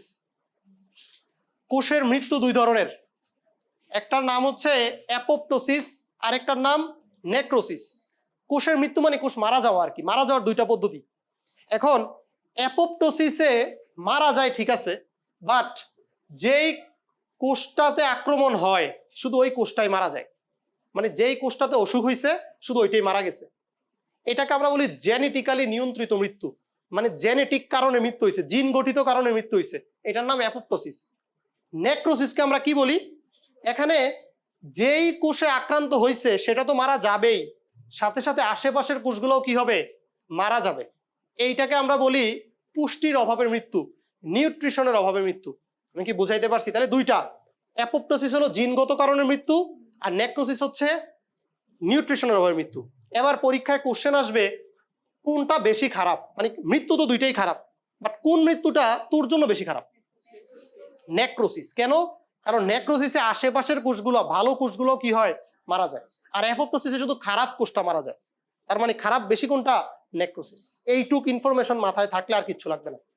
4টা লাইন বলছি শুধু মনে রাখার জন্য, আশা করি এই 4টা লাইন পারবেন। ডান? কোনো ঝামেলা আছে? আচ্ছা, এর পরের কোশ্চেন, অনিয়ন্ত্রিত মাইটোসিসের ফলে কি হয়? অপশনে যদি টিউমার এবং ক্যান্সার দুইটা থাকে, দাগাবেন কোনটা? অবশ্যই অবশ্যই টিউমার। ক্যান্সার দাগালে কাটা। আর অপশনে যদি শুধুমাত্র ক্যান্সার থাকে, শুধু অ্যান্সার দাগাবেন ক্যান্সার। কেন? এটার পিছনের কারণ কি? শোন, অনিয়ন্ত্রিত মাইটোসিস হইলে আগে টিউমার হয়। টিউমার মানে হচ্ছে abnormal growth of human body, মানে তোর শরীরের যে কোনো একটা বৃদ্ধি, যে কোনো বৃদ্ধির নাম টিউমার। ধর তোর ফোড়া হইছে, ফোড়াও একটা টিউমার। আমি কি বুঝাইতে পারছি? আচ্ছা, এবার শোন, টিউমার দুই প্রকার, একটাকে আমরা বলি বিনাইন টিউমার, আরেকটাকে আমরা বলি মেলিগন্যান্ট টিউমার। বিনাইন টিউমার হচ্ছে ভালো টিউমার, মানে যেই টিউমার তোকে কোনো ক্ষতি করবে না, হয় সে ওই অবস্থাতেই থাকবে সারা জীবন, অথবা সে নষ্ট হয়ে মানে ঠিক হয়ে যাবে আর কি, আগের মতো হয়ে যাবে। আর মেলিগন্যান্ট টিউমার হচ্ছে খারাপ টিউমার, সে পরবর্তীতে ক্যান্সারে রূপ নিবে। আমি কি বুঝাইতে পারছি? তার মানে টিউমার হইলেই ক্যান্সার হবে নট নেসেসারি। মেলিগন্যান্ট টিউমার হলে ক্যান্সার হবে, বিনাইন টিউমার হলে ক্যান্সার হবে না। এই পর্যন্ত কি ক্লিয়ার সবাই? পারবেন?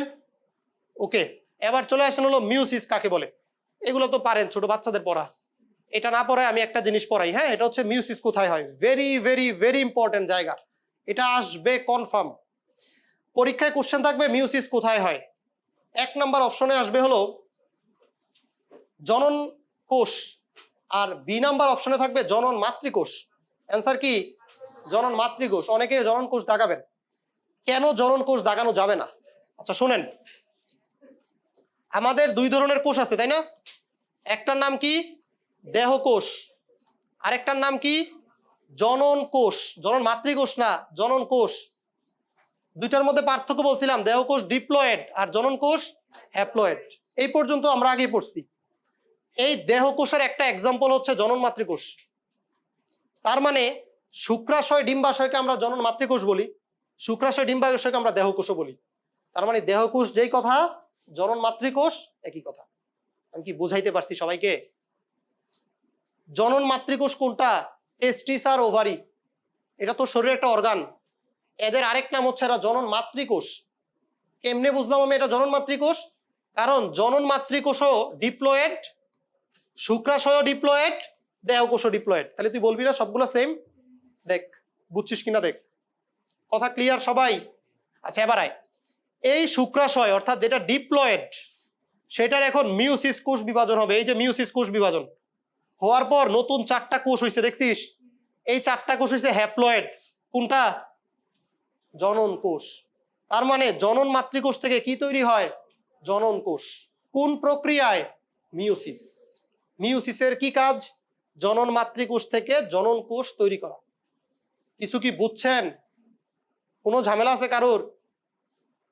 ক্লিয়ার? আচ্ছা এবার পরের কোশ্চেন। তোর কাছে এখন জনন কোষ মানে শুক্রাণু আছে 4টা, তোর দরকার 4 কোটি, তুই কেমনে বাড়াবি? মাইটোসিস কোষ বিভাজন। এখন মাইটোসিস কোষ বিভাজন হইলে এই জনন কোষগুলোর সংখ্যা বাড়বে, তখন 4 কোটি হবে। তাহলে দেখছিস কিভাবে মিওসিস আর মাইটোসিস একটার সাথে আরেকটা রিলেটেড। সবাই মিওসিসের গুরুত্বের মধ্যে যা বইয়ে দেখ, 1 নাম্বার পয়েন্টে লেখা আছে জনন কোষ সৃষ্টি মিওসিসের বৈশিষ্ট্য মানে গুরুত্ব, পাইছস? 95 নাম্বার পেজে 1 নাম্বারে দেওয়া আছে জনন কোষের সৃষ্টি। এবার মাইটোসিসের গুরুত্বের মধ্যে যান, 5 বা 6 নাম্বার পয়েন্ট মনে হয়, মাইটোসিসের গুরুত্বের মধ্যে যান।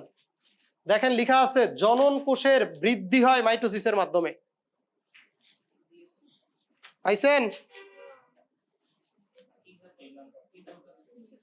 জনন কোষের সংখ্যা বৃদ্ধি 3 নাম্বার পয়েন্ট পাইছেন? দেখছেন, একটা হলো জনন কোষের বৃদ্ধি আর একটা হলো জনন কোষের সৃষ্টি। পার্থক্য কি ক্লিয়ার সবাই? এই জিনিসটা পরীক্ষায় আমরা দিব কনফার্ম, এটা একটু ভালো মতো পারতে হবে সবার। ক্লিয়ার? আচ্ছা আর একটা কোশ্চেন মিওসিস নিয়ে লাস্ট, সেটা হচ্ছে মিওসিস ডিপ্লয়েড প্রাণীতে হয় নাকি হ্যাপ্লয়েড জীবে হয়? অ্যান্সার কি? অবশ্যই ডিপ্লয়েড, অলওয়েজ ডিপ্লয়েড। কেন হ্যাপ্লয়েডে না? হ্যাপ্লয়েড হলে কি হবে? হ্যাপ্লয়েডে হইলে এটা যদি হ্যাপ্লয়েড দেশ তাহলে অর্ধেক হয়ে গেলে হবে n/2। ক্রোমোজোম কি n/2 সম্ভব? ক্রোমোজোম অলওয়েজ পূর্ণ সংখ্যা হবে, তার মানে n/2 সম্ভব না, এটা হলো কারণ। আচ্ছা এবার পরীক্ষায় কোশ্চেন আসবে এমন কি কোনো জায়গা নাই যেই জায়গায় হ্যাপ্লয়েড উদ্ভিদে বা প্রাণীতে মিওসিস হয়? আছে, এইটা একটা ব্যতিক্রম। এটাই তোদের বইয়ে লেখা আছে, দেখ যে কোনো কোনো ক্ষেত্রে হ্যাপ্লয়েড প্রাণীতেও মিওসিস সম্ভব।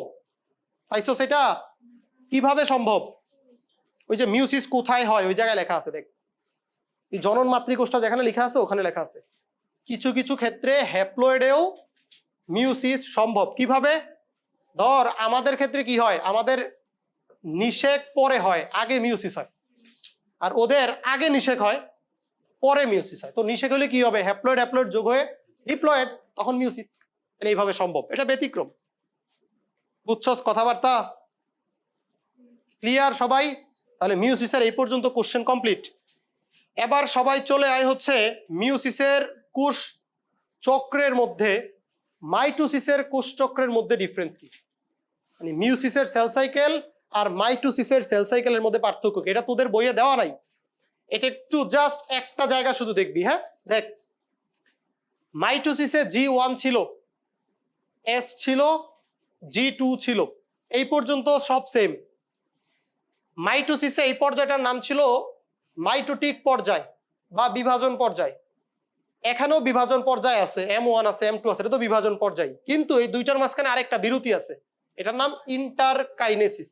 এটা মাইটোসিসে ছিল না। তাহলে শুধু একটা লাইন, ইন্টারকাইনেসিস থাকে মিউসিসের ক্ষেত্রে, আর কিছু জানার দরকার নাই। ক্লিয়ার সবাই? ওকে, এবার আয় হচ্ছে প্রোফেজ। আচ্ছা, মিউসিস কয় প্রকার বলতো? দুই প্রকার, মিউসিস 1 আর মিউসিস 2।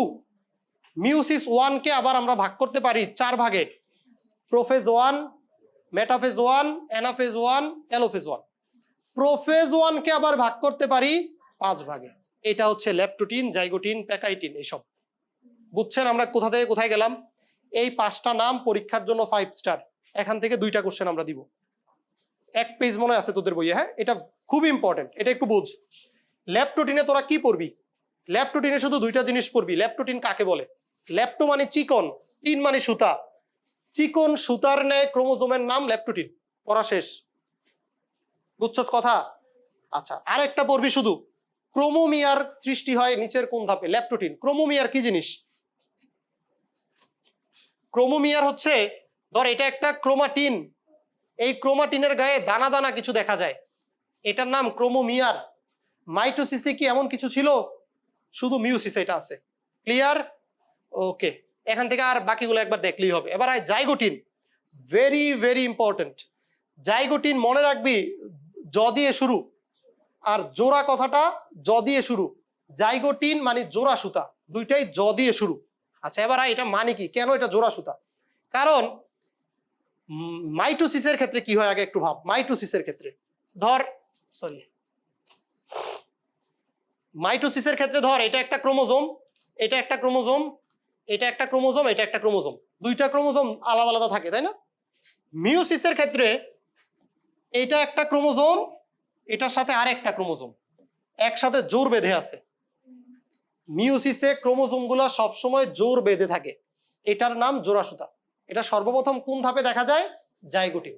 তাহলে জোড়া সুতার পিছনের কারণ কি বুঝছস? বলতো এখানে ক্রোমোজোম কয়টা? 2টা। ক্রোমাটিড কয়টা? ক্রোমাটিড কিন্তু 2টাই, 2টা মিলাই, তাই না? একটা একটা 2টা। আচ্ছা ফাইন। সিনাপসিস কাকে বলে? এই যে 2টা ক্রোমোজোম দূরে দূরে ছিল, এখন একসাথে হইছে, এই যে কাছে আসার গল্প, এটার নাম কি? সিনাপসিস। বুঝছস? কাছে আসার পর কি হবে? যুগল হবে, তাই না? কাপল হবে, এটার নাম বাইভ্যালেন্ট। বাইভ্যালেন্ট মানে জোর বাঁধা প্রোডাক্টটার নাম, তাদের দুইজনকে এখন আমরা কি বলি? বাইভ্যালেন্ট।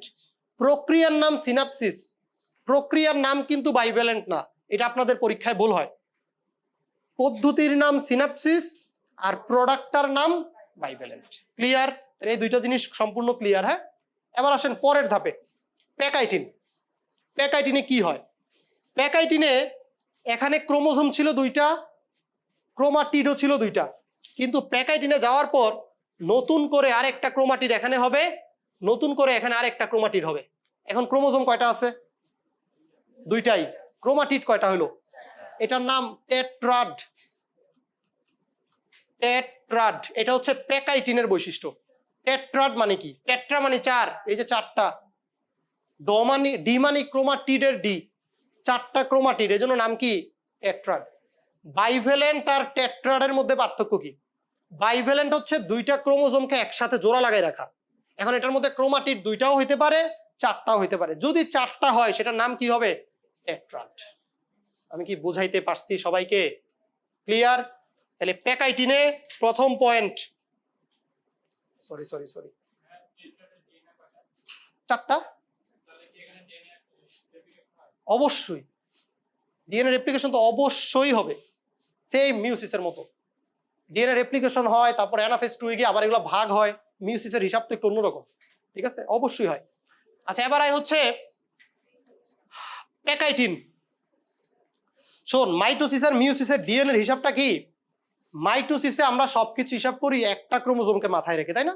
একটা ক্রোমোজোমে যদি ডিএনএ একটা থাকে তাহলে বলি একটা, ডিএনএ দুই, ক্রোমাটিড দুইটা থাকলে বলি দুইটা ডিএনএ। আর মিউসিসে সবকিছু হয়ে যাবে ডাবল। কেন? কারণ ক্রোমোজোম দুইটা সবসময় কি থাকে, জোর বেঁধে থাকে, আর কোনো পার্থক্য নাই। মাইটোসিসে সবগুলো সিঙ্গেল সিঙ্গেল, এখানে সবগুলা ডাবল ডাবল। আর নিয়ম সব সেম, রেপ্লিকেশন আগের মতোই হয়, এস ধাপও আগের মতো হয়, সব সেম। আচ্ছা এবার টেট্রাড গেল। 2 নম্বর পয়েন্ট, সিস্টার এবং নন সিস্টার ক্রোমাটিড কাকে বলে? ধর টেট্রাড ছিল হচ্ছে এরকম, এটা ছিল টেট্রাড। এই টেট্রাড কিন্তু একই বাইভ্যালেন্টের মধ্যে আছে, তাই না? মানে একই জোরের মধ্যে কিন্তু তার আমরা হিসাব করতেছি। এখন এই জোরের মধ্যে টোটাল ক্রোমাটিড আছে 4টা। এই ক্রোমাটিডটা আর এই ক্রোমাটিডটা, এই দুইটাকে আমরা বলি নন সিস্টার ক্রোমাটিড। কেন? একই বাইভ্যালেন্টে ভিন্ন দুইটা ক্রোমোজোমের দুইটা ক্রোমাটিড, এই জন্য নাম নন সিস্টার। বাট শর্ত একটা, বাইভ্যালেন্ট হইতে হবে এক। আচ্ছা সিস্টার ক্রোমাটিড কাকে বলে? একই বাইভ্যালেন্ট, একই ক্রোমোজোমের মধ্যে যদি দুইটা ক্রোমাটিড থাকে তারা সিস্টার ক্রোমাটিড। পার্থক্য ক্লিয়ার? আচ্ছা সিস্টার ক্রোমাটিড আর নন সিস্টার ক্রোমাটিডের ইম্পর্টেন্স কি, মানে এটাতে কি দরকার? নন সিস্টার ক্রোমাটিড গুলো একটা আরেকটার সাথে যুক্ত হয়, এই যুক্ত হওয়ার নাম হচ্ছে কায়াজমা। পরীক্ষায় কোশ্চেন আসবে কায়াজমা দেখতে কেমন? কায়াজমা দেখতে এক্স আকৃতির। কথা কি ক্লিয়ার? আচ্ছা এবার পরের কোশ্চেন, ক্রসিং ওভার কেন হয়? কায়াজমা হয় কারণ এই নন সিস্টার ক্রোমাটিডের বৈশিষ্ট্যগুলো এটাতে যাবে, আর এটার বৈশিষ্ট্যগুলো আবার এটাতে আসবে। তার মানে কি হচ্ছে? ক্রসিং ওভার হচ্ছে। আমি কি বুঝাইতে পারছি? তাহলে 4টা পয়েন্ট বুঝছেন সবাই, কোনো ঝামেলা নাই। আচ্ছা এবার আসেন, পরের ধাপের নাম হচ্ছে ডিপ্লোটিন। ডিপ্লো ড দিয়ে শুরু, ডাবল সুতা ড দিয়ে শুরু। কেন এটার নাম ডাবল সুতা হইলো? আগেরটার নাম তো ছিল জোড়া সুতা। ওইটা জোড়া সুতা ছিল কারণ ওখানে দুইটা ক্রোমোজোম একসাথে জোর বেঁধেছিল। আর এটা ডাবল হয়েছে কারণ ক্রোমাটিডটা ডাবল হয়ে গেছে। আগে ছিল দুইটা ক্রোমাটিড, এখন হয়েছে 4টা ক্রোমাটিড, এই জন্য নাম দিছি কি আমরা? ডিপ্লোটিন। বুঝাইতে পারছি? ওই যে টেট্রাডের কারণে এটার নাম হয়েছে ডিপ্লোটিন। ক্লিয়ার? ওকে এবার আসেন, ভেরি ভেরি ইম্পর্টেন্ট, লুপ তৈরির কাহিনী এটা থেকে আসবেই। লুপ 2 ধরনের। লুপ আসলে কোনটা? লুপ হচ্ছে, ধর এটা ছিল সেই টেট্রাড। আচ্ছা এই টেট্রাডের মধ্যে দেখ এখানে কায়াজমা কয়টা? একটা জায়গায়। এখন তারা যখন দূরে যাওয়া শুরু করবে, তারা তো সারা জীবন একসাথে থাকবে না। সারা জীবন তো একসাথে থাকতে ভালো লাগে না, বুঝছোস? দূরে তো যাইতেই হবে এক সময়। যখন যাবে তখন কি হবে? বাধা তো এক জায়গায়, দূরে যাইতে যাইতে যাইতে যাইতে এই জায়গাটা আটকে যাবে। কত ডিগ্রি হলো? পরীক্ষায় কোশ্চেন আসবে, লুপ যদি একটা হয়, মানে কায়াজমা যদি একটা হয়, এটা কত ডিগ্রি কোণ তৈরি করে? 180 ডিগ্রি। বুঝছেন সবাই? আর যদি দুই দিক দিয়ে বাধা থাকে, এটা দূরে যাবে ঠিক আছে, এক সময় গিয়ে আকৃতিটা হবে এরকম বর্গক্ষেত্রের মতো। চিন্তা করো, এটা এটা দূরে যাইতেছে, এইটুক জায়গা দূরে যাইতেছে, আর উপর দিয়ে নিচ দিয়ে আটকানো, তাহলে আকৃতি কি হবে? বর্গক্ষেত্র। কত ডিগ্রি করে? 90 ডিগ্রি। তাহলে কায়াজমা দুইটা থাকলে 90 ডিগ্রি। এটা পরীক্ষার জন্য অনেক বেশি ইম্পর্টেন্ট। ডান এইটুক? ওকে, এইটুক পড়লে আমাদের মোটামুটি মিউসিস ফিউসিস শেষ। বাকিগুলো আপনারা একটু বাসায় গিয়ে দেখলেই হবে। হ্যাঁ, আর মানে জটিল হওয়ার মতো আর কোনো জায়গা নেই। আচ্ছা এবার পরের চ্যাপ্টারে আসেন। পরের চ্যাপ্টার সবার বই লাগবে। বই আছে সবার সাথে? যাদের বই নাই তারা এখন বসে থাকেন। এটা আমি দাগানো পিডিএফ দিয়ে দিব, কিন্তু দাগানো পিডিএফ এ সবকিছু দাগানো নাই, মজার বিষয়। হ্যাঁ হ্যাঁ। আচ্ছা শোন, এটার দাগানোর ইম্পর্টেন্সটা শোন। কিরে ভাই, এটার হইছেটা কি? শোন, দাগানোর ইম্পর্টেন্স হচ্ছে এই চ্যাপ্টারে এখন আমি যতটুক বলে দিব এর বাইরে কেউ একটা দাড়ি কমাও পড়বেন না। মানে ঠিক যতটুক বলবো ঠিক ততটুক পড়বেন, তাও এসিসি পরীক্ষার পরে, এখনো পড়ার দরকার নাই। হ্যাঁ, এসিসি পরীক্ষার পরে পড়বেন। এখন এইসব চ্যাপ্টার থেকে, মানে এগুলো তো আসলে বায়োলজির সাথে কোনোভাবে রিলেটেড না, বুঝছো? এটা হলো সাধারণ জ্ঞান। এই চ্যাপ্টারগুলোর সমস্যা কি? সমস্যা হচ্ছে 2021-22 ভর্তি পরীক্ষায় এই চ্যাপ্টার থেকে কোশ্চেন আসছিল 4টা, 17-18-তে কোশ্চেন আসছিল 3টা। প্রবলেম হচ্ছে এগুলো কেউই পড়ে না। এখন 3টার 4টা যখন আসে তখন কি করবি? 4টা মানে তো 4 নাম্বার, মানে 14টা মেডিকেল পার হয়ে গেছে। মানে 4 নাম্বার না পারা মানে তুই 14 মেডিকেল পিছনে চলে গেছিস। কি বুঝাইতে পারছি? এই জন্য 4 নাম্বার অনেক বেশি ইম্পর্টেন্ট। কোনো চ্যাপ্টার বাদ দেওয়া যাবে না মেডিকেলে পড়তে হলে, সব চ্যাপ্টারই পড়তে হবে। তোর কাছে মনে হবে এটা অনেক বেশি ইম্পর্টেন্ট, হ্যাঁ, কিন্তু আমি যতটুক জায়গায় দিব এর বাইরে যদি কিছু আসে দোষ আমার। কথা ক্লিয়ার? শ্যাডোইডে না কিন্তু ভাই, শ্যাডোইডে না, শ্যাডোইডে তো আমরা বাইরে থেকে দিবই। মেডিকেলে যদি এর বাইরে থেকে কিচ্ছু আসে, এই যে 4টা আসছিল হুবহু 4টা আমাদের দাগানো থেকে আসছিল, মানে হুবহু। এই জন্য বলতেছি যদি মেডিকেলে এর বাইরে আসে দোষ সম্পূর্ণ আমার। কথা ক্লিয়ার? ওকে, যারা তখন দোষ দিয়ে কি লাভ, এটা একটা বড় কথা, সমস্যা নেই, তাও দিস। শোন, এখন কথা হচ্ছে যারা ঢাকা ভার্সিটি এই ইউনিটে পরীক্ষা দিবি ক ক তাদের এই চ্যাপ্টার থেকে কোশ্চেন আসার সম্ভাবনা সবচেয়ে বেশি। জাহাঙ্গীরনগরের ডি ইউনিটে যারা পরীক্ষা দিবেন তাদের এই চ্যাপ্টার থেকে কোশ্চেন আসবে বেশি। ওইটা কিন্তু আমি কমন ফেলাইতে পারবো না, ওইটা বাদ। আমি মেডিকেল আর ডেন্টালে কমন ফেলাবো। কথা ক্লিয়ার? ওকে, আসেন সবার শুরুতে। এখন আমি শুধু বলবো আর দাগাবেন, আমি আর কিচ্ছু বলবো না। প্রজাতির বৈশিষ্ট্য আছে 4টা, পাইছেন? 4টা বৈশিষ্ট্যতে দাগ দেন। প্রথম পেজে প্রজাতির 4টা বৈশিষ্ট্য। প্রজাতি মানে তো মনে হয় বুঝোস, আমরা এই রুমে একটাই প্রজাতি আছি, বুঝছোস তো, অন্য কোনো প্রজাতি নাই।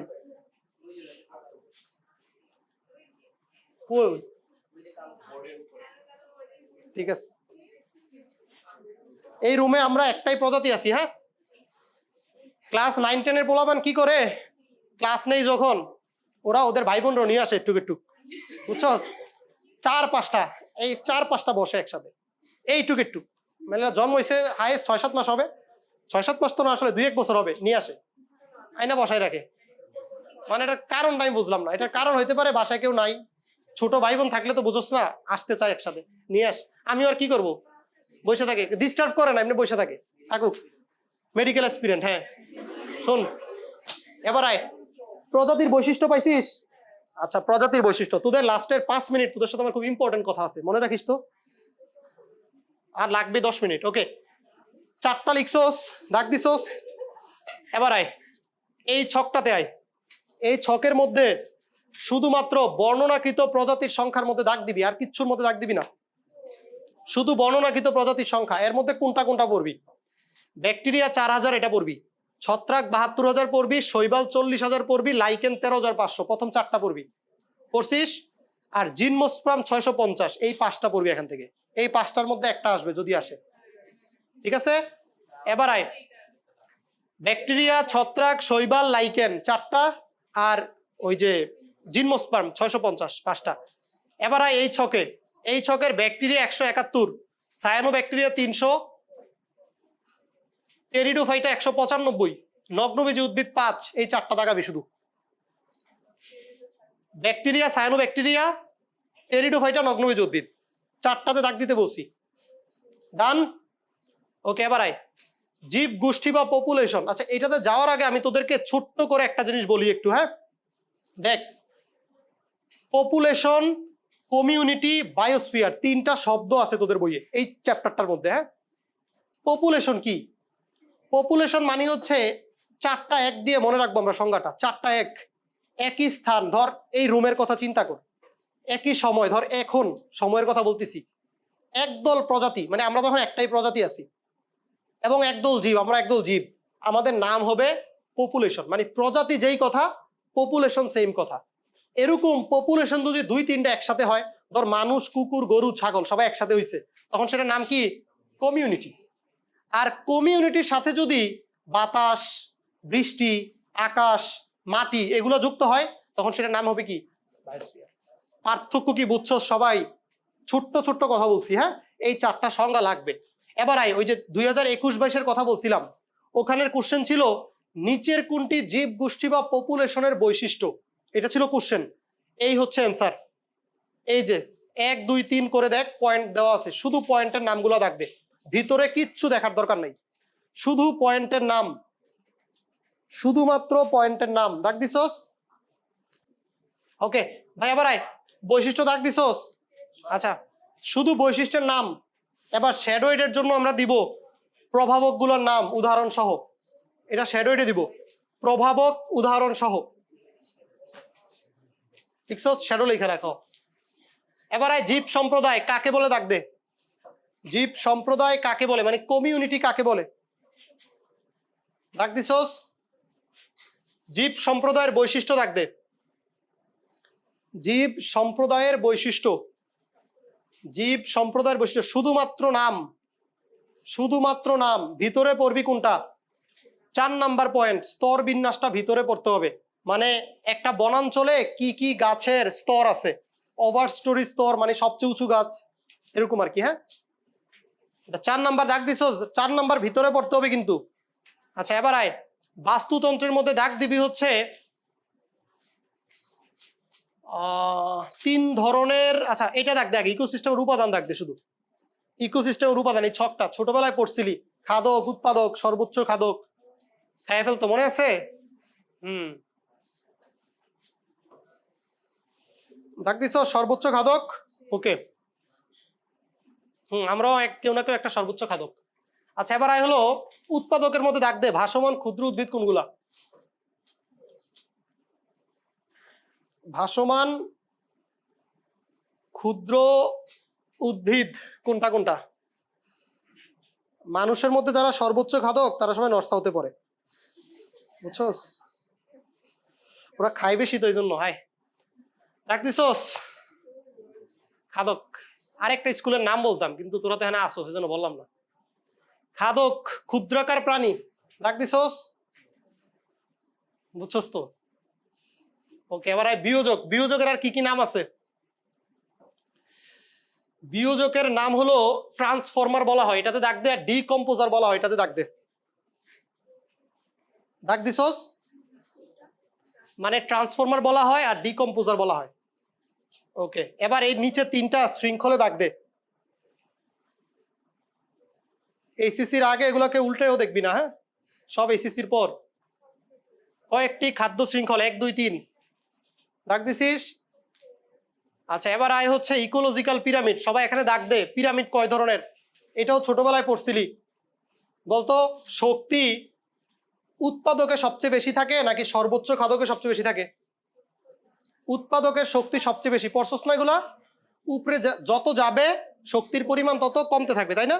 আচ্ছা, এটার একটা নিয়ম আছে, বুঝছস? এই যে ধর, এই যে বললাম শক্তি উৎপাদক থেকে উপরের দিকে গেলে কমতে থাকে। কত পার্সেন্ট করে কমে? 10% করে কমে, বুঝছস? প্রতিটাতে 10% করে কমতে থাকবে। ধর এটার শক্তি যদি 10,000 কিলো জুল হয়, এটাতে কত হবে? 1000 কিলো জুল। এটাতে হবে 100 কিলো জুল। এটাতে হবে 10 কিলো জুল। এটার একটা নাম আছে, এই নামটা হচ্ছে 10% নিয়ম। একটু পরে আসবে, হ্যাঁ। আচ্ছা, এবার আয় হচ্ছে, এগুলো কিছু দরকার নাই, এই ছকটাতে দাগ দে সবাই। একবার এটা পড়ে ফেলবি তাহলে আর কিছু লাগবে না, তাহলে ভিতরে কিছু পড়ার দরকার নেই। শক্তি প্রবাহের বৈশিষ্ট্য সবাই 3 স্টার দে, 3টা স্টার দে, ইম্পর্টেন্ট। দিছিস? 3টা স্টার দিতে বলছি শক্তি প্রবাহের বৈশিষ্ট্যের মধ্যে। আচ্ছা, এই যে এটার কথা বলছিলাম 10% নিয়ম, কে প্রবর্তন করছেন? লিন্ডেনম্যান, 1942। এই পুরাটাই আসবে। 10% নিয়ম কি, কে কত সালে আবিষ্কার করছে? দাগ দেওয়া শেষ। এবার আয় জীবের অভিযোজন। এর মধ্যে আগে দাগ দে 3টা রকম আছে, হাইড্রোফাইট, জেরোফাইট আর মেসোফাইট। হাইড্রো মানে কি? পানি। হাইড্রোফাইট, ফাইট মানে উদ্ভিদ, পানির উদ্ভিদের নাম হাইড্রোফাইট। জেরোফাইট, জেরো মানে মরুভূমি, মরুভূমির উদ্ভিদের নাম জেরোফাইট। মেসো মানে হচ্ছে অনুকূল, এই যে আমাদের পরিবেশের গুলো হচ্ছে অনুকূল, এই জন্য এটার নাম মেসোফাইট। আরেকটা আছে হেলোফাইট। হেলো মানে হেলোজেন, হেলোজেন মানে লবণ, লবণ মানে সুন্দরবন, তাই না? সুন্দরবনটারে বলা হয় হেলোফাইট। অনেকে এগুলো পারে না, বুঝছো, তখন যে কি করতে ইচ্ছা করে না। আচ্ছা, এবার আয় হলো হাইড্রোফাইট কাকে বলে, দাগ দে। হাইড্রোফাইট কাকে বলে? দাগ দিছস। আচ্ছা, এবার চলে আয় হচ্ছে হাইড্রোফাইটের উদাহরণ। 1 নম্বরের মধ্যে দাগ দিবি বাংলা নাম সবগুলা, বাংলা নাম সব পড়তে হবে, কিচ্ছু করার নাই। সাইন্টিফিক নেম কোনটা পড়বি? হাইড্রিলাতে দাগ দে, ওটিলিয়াতে দাগ দে। ওটিলিয়া তো মনে থাকবে তোদের ভালোই, হাইড্রিল আর ওটিলিয়া এই দুটোতে দাগ দে। ওটি নিয়ে আমরা পরীক্ষা দেই সবচেয়ে বেশি, বুঝছস? এটা মনে রাখিস অ্যাটলিস্ট। ওকে, এবার আয় 2 নম্বর পয়েন্ট। 2 নম্বরের বাংলা নাম সবগুলো লাগবে। সাইন্টিফিক নেম কোনটা লাগবে? ওলফিয়া মাইক্রোস্কোপিয়া। এটা আর কোথায় পড়ছিলি? নগ্নবীজি আবৃতবীজি উদ্ভিদে পড়ছিলি, সবচেয়ে ক্ষুদ্র আবৃতবীজি উদ্ভিদ। ওকে, দাগ দিছস। লেমনা মাইনর, এটাও দাগ দে, খুদিপানার সাইন্টিফিক নেম। এই দুইটা সাইন্টিফিক নেমের মধ্যে একটা থাকবে শ্যাডোইডে। ডান। ওকে, এবার আয় হচ্ছে এজোলা। এই সাইন্টিফিক নেমটার মধ্যে দাগ দে, কুতিপানার এজোলা, এটা দিব। এই 3টা সাইন্টিফিক নেম দাগ দিছিস। 3 আর 4 5 স্টার দে দুইটাতেই। 3 আর 4 দুইটাতে 5 স্টার দে। প্রত্যেকটার বাংলা নাম সাইন্টিফিক নেম সহ পেইড কোশ্চেন। এটা মেডিকেলে আসবেই। যদি মেডিকেলে কোনো উদাহরণ আসে এই দুইটা থেকে আসবে, এটা দায়িত্ব আমার। সাইন্টিফিক নেম সহ হইছে? ওকে, এবার আয় হলো বৈশিষ্ট্য। এখন এই অভিযোজনগুলো তোরা কিভাবে পড়বি, আমি আগে একটা একটু পড়ানো শিখাই, তারপর তোরা বাকিগুলো এই সিস্টেমে পড়বি। হ্যাঁ, কারণ এগুলো তো এখন জীবন দিয়ে দেওয়া যাবে না এগুলোর জন্য। প্রথমে অঙ্গ সংস্থানিক বৈশিষ্ট্য। এটা মানে কি? এটা মানে হচ্ছে একটা গাছের 3টা প্রধান জিনিস, মূল, কাণ্ড আর পাতা। এই 3টাকে বলা হয় অঙ্গ সংস্থানিক। অন্তর্গঠনগত কোনটা? একটা গাছের ভিতরে যা আছে, ক্লোরোফিল। একটা গাছের ভিতরে কিউটিকল, সব এগুলোর নাম কি? অন্তর্গঠনগত। আর শারীরবৃত্তীয় কোনটা? প্রচ্ছেদন, সালোক সংশ্লেষণ, শ্বসন। এই 3টা হচ্ছে শারীরবৃত্তীয়। আমি যেভাবে ক্যাটাগরি করলাম, শুধু এই ক্যাটাগরি দিয়ে যতটুকু মনে থাকে মনে থাকবে, ঠিক আছে? এখন কোনটা কোনটা মনে রাখা লাগবে এটা একটু আমি বলি। দেখ, প্রথমে হলো কাণ্ড, মূল, পাতা। যেই উদ্ভিদ পানির মধ্যে থাকে সে নরম হয়, এটা তো খুব স্বাভাবিক, তাই না? এগুলো পড়ার কিছু নাই, এগুলো সবাই পারবে। একটা ইম্পর্টেন্ট লাইন হচ্ছে এটা, মূলরুম নাই। মূলরুমের কাজ কি? খনিজ লবণ শোষণ করা। এখন খনিজ লবণ শোষণ করে সাধারণত উদ্ভিদ মাটি থেকে, তাই না? পানির মধ্যে কি সে এত নিচে যায় খনিজ লবণ আনতে পারবে? এই জন্য তার মূলরুম দরকার নাই। তাহলে প্রশ্ন আসবে সে কিভাবে পানি গ্রহণ করে বা খাবার গ্রহণ করে? পরীক্ষায় আমরা দিব নিচের কোনটির ক্ষেত্রে সব অঙ্গই শোষণ অঙ্গ হিসাবে কাজ করে। এটা হচ্ছে হাইড্রোফাইট, মানে তাদের সবগুলো অংশই যে কোনো কিছু শোষণ করতে পারে। এই 2টা লাইন পরীক্ষার জন্য এখান থেকে ইম্পর্টেন্ট। মূলরুম নাই আর সব অঙ্গই শোষণ অঙ্গ, এটা পড়ার সময় পাবি, ঠিক আছে? এবার অন্তর্গঠনগতটা পড়বি কিভাবে, একটু চিন্তা কর। কিউটিকলের কাজ কি? প্রচ্ছেদন করানো। কিউটিকুলার প্রচ্ছেদন পড়ছিলি? আচ্ছা, কিউটিকল যদি কারোর না থাকে তাহলে আমি কি ধরে নিব? আমি ধরে নিব তার প্রচ্ছেদন হয় না, এই জন্য কিউটিকল নাই। প্রচ্ছেদন কেন হয় না? প্রচ্ছেদন মানে কি? অতিরিক্ত পানি বের করে দেওয়া। যে সারাদিন পানির মধ্যে থাকে তার কি অতিরিক্ত পানি বলে কিছু আছে? তার তো প্রচ্ছেদন দরকার নাই, এই জন্য হাইড্রোফাইটে প্রচ্ছেদন হয় না। ভেরি ইম্পর্টেন্ট কোশ্চেন, বা হইলেও খুবই কম হয়। প্রচ্ছেদন হাইড্রোফাইটে কেমন হয়? খুবই অল্প। কথা ক্লিয়ার? 2 নম্বর, পরিবহন টিস্যু। পরিবহন টিস্যুর কাজ কি? জাইলেম ফ্লুয়েমের কাজ কি? এক জায়গা থেকে আরেক জায়গায় খাবার দাবার নেওয়া। এখন যেই উদ্ভিদের পুরোটা শরীরে শোষণ করতে পারে, ওর কি এক জায়গা থেকে আরেক জায়গায় খাবার নেওয়ার দরকার আছে? এই জন্য পরিবহন টিস্যু নাই, জাইলেম ফ্লুয়েম নাই। এবার আয় মেকানিক্যাল টিস্যুর কাজ কি? মেকানিক্যাল টিস্যুর কাজ হচ্ছে একটা গাছকে সোজা হয়ে দাঁড়ায় থাকতে সহায়তা করা। যেমন বট গাছ, ওর মেকানিক্যাল টিস্যু আছে। পানি, শাপলা, শাপলা আর কি এক জায়গায় দাঁড়ায় থাকে? তাহলে ওর মেকানিক্যাল টিস্যু নাই। পত্ররন্ধ্রের কাজ কি? প্রচ্ছেদন করানো, ওর প্রচ্ছেদন হয় না, পত্ররন্ধ্র নাই। বায়ুকুঠুরি আছে, এটা মেডিকেলের কোশ্চেন। নিচের কোনটির বায়ুকুঠুরি আছে? হাইড্রোফাইট, এটা তো সহজ, যে ভাষায় রাখতে সহায়তা করে। তো আমি যেভাবে এই 5টা পয়েন্টের মাধ্যমে ব্যাখ্যা করলাম, প্রতিটার মধ্যেই, অর্থাৎ মরুজ উদ্ভিদ, মরুভূমির হ্যালোজেনের উদ্ভিদ মানে সুন্দরবন, প্রত্যেকটার মধ্যে এইভাবে বৈশিষ্ট্যগুলো দেওয়া আছে। তোরা ওখান থেকে জাস্ট এই 5টা পয়েন্ট পড়বি, মানে আমি যেই পয়েন্টগুলো বলছি প্রত্যেকটার ক্ষেত্রে, ঠিক আছে? আমি বাকিগুলো আর দেখাইলাম না। এবার চলে আয় হচ্ছে, আচ্ছা একটা বল এমনিতে র্যান্ডমলি বলতো দেখি, মরুভূমির উদ্ভিদে প্রচ্ছেদন বেশি হবে না কম হবে? কারণ কি? ওদের পানি তেমন নাই, পানি ধরে রাখতে হয়। এখন পরীক্ষা, এটা মেডিকেলের কোশ্চেন 2017 সালে আসছিল, মরুভূমির উদ্ভিদে পত্ররন্ধ্র কোথায় থাকে? অ্যান্সার ছিল লুকায়িত অবস্থায় থাকে। থাকে কিন্তু, কিন্তু লুকায়িত অবস্থায় থাকে। পারবি না এগুলো? ওকে, এবার আয়, এগুলো দাগানো আছে, এগুলো দাগাইস। মরুজ উদ্ভিদের উদাহরণ 5 স্টার দে, ভেরি ভেরি ইম্পর্টেন্ট। মেডিকেলে 2বার আসছে এখান থেকে কোশ্চেন। একবার আসছিল করবি, আরেকবার আসছিল euphorbia. Very important, scientific name দরকার নাই, শুধুমাত্র শুধুমাত্র বাংলা নামগুলো পড়বি, শুধু বাংলা নাম। পাইছি সবাই? শুধু বাংলা নাম। এবার আয় হলো হ্যালোফাইট। হ্যালোফাইট কাকে বলে দাগ দে। হ্যালোফাইটের বৈশিষ্ট্য 5 স্টার, এই 8টা point 5 star, very important, very very important. 5 star দিছিস? আচ্ছা এবার দেখ, দুইটা মূল আছে, একটার নাম স্তম্ভমূল আর একটার নাম শ্বাসমূল।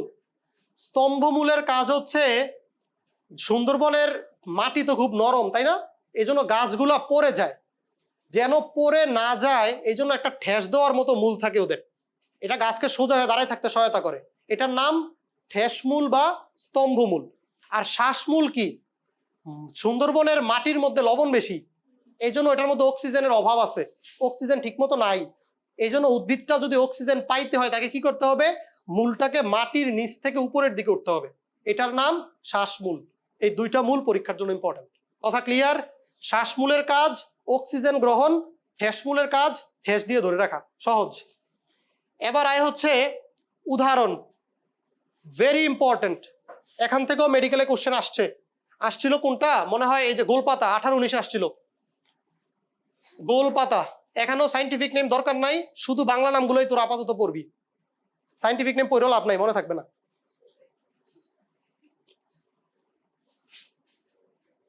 ডান হয়েছে এগুলা?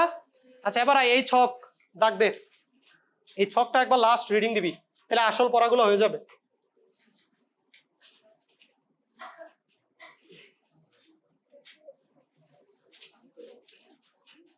আচ্ছা এবার আয় হলো বায়োম। কি এটা এত স্লো কেন ভাই? বায়োম পাইছিস সবাই? এই বায়োমের মধ্যে তোরা কি পড়বি, বায়োম কত প্রকার, স্থলজ বায়োম, জলজ বায়োম, দাগ দে। বায়োম 2 প্রকার, স্থলজ বায়োম, জলজ বায়োম। এবার পরীক্ষায় কোশ্চেন আসবে, নিচের কোনটি স্থলজ বায়োমের অন্তর্ভুক্ত, নিচের কোনটি জলজ বায়োমের অন্তর্ভুক্ত, মানে শুধু নামগুলা দাগ দিছিস প্রত্যেকটার নাম। এবার দাগ দিবি কি, প্রতিটার বৃষ্টিপাতের পরিমাণ, এটা মেডিকেলে আসার সম্ভাবনা কম, তবে আমাদের শ্যাডোইডে আসবে, কোন বায়োমের বৃষ্টিপাত কতটুক। প্রথমে দাগ দিতে বলছি কত প্রকার, এরপর দাগ দিতে বলছি নাম, এরপর দাগ দিতে বলছি বৃষ্টিপাতের পরিমাণ। এবার দাগ দিবি যা দাগানো আছে, এই যে এগুলো দাগানো আছে এগুলো দাগ দে। বল সবগুলাতে, প্রত্যেকটা শুরুতে, এত কষ্ট করে জীবনে দাগাই দেই নাই কোনো ক্লাসে, আজকে দাগাই দিতেছি তোদেরকে, বুঝছো? আছে কোনো ফাংশন নাই তো।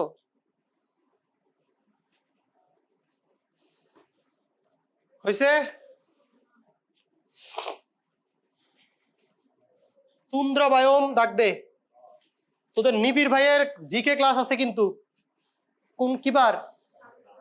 কালকে না? হ্যাঁ জিকে ক্লাস কিন্তু সবাই করবি, 10 নাম্বার জিকে, মাথায় রাখেন।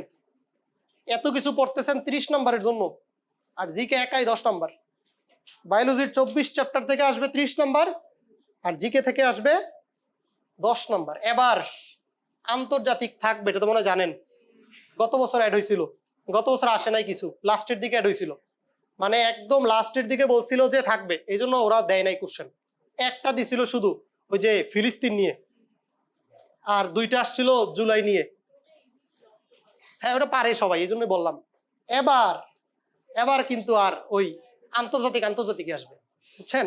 এবার আন্তর্জাতিক ভাবে আন্তর্জাতিক আসবে, তো ঠিক মতো পড়েন সবাই। ওকে ওকে ওকে, এবার আয়, ডাক দিছি সবাই।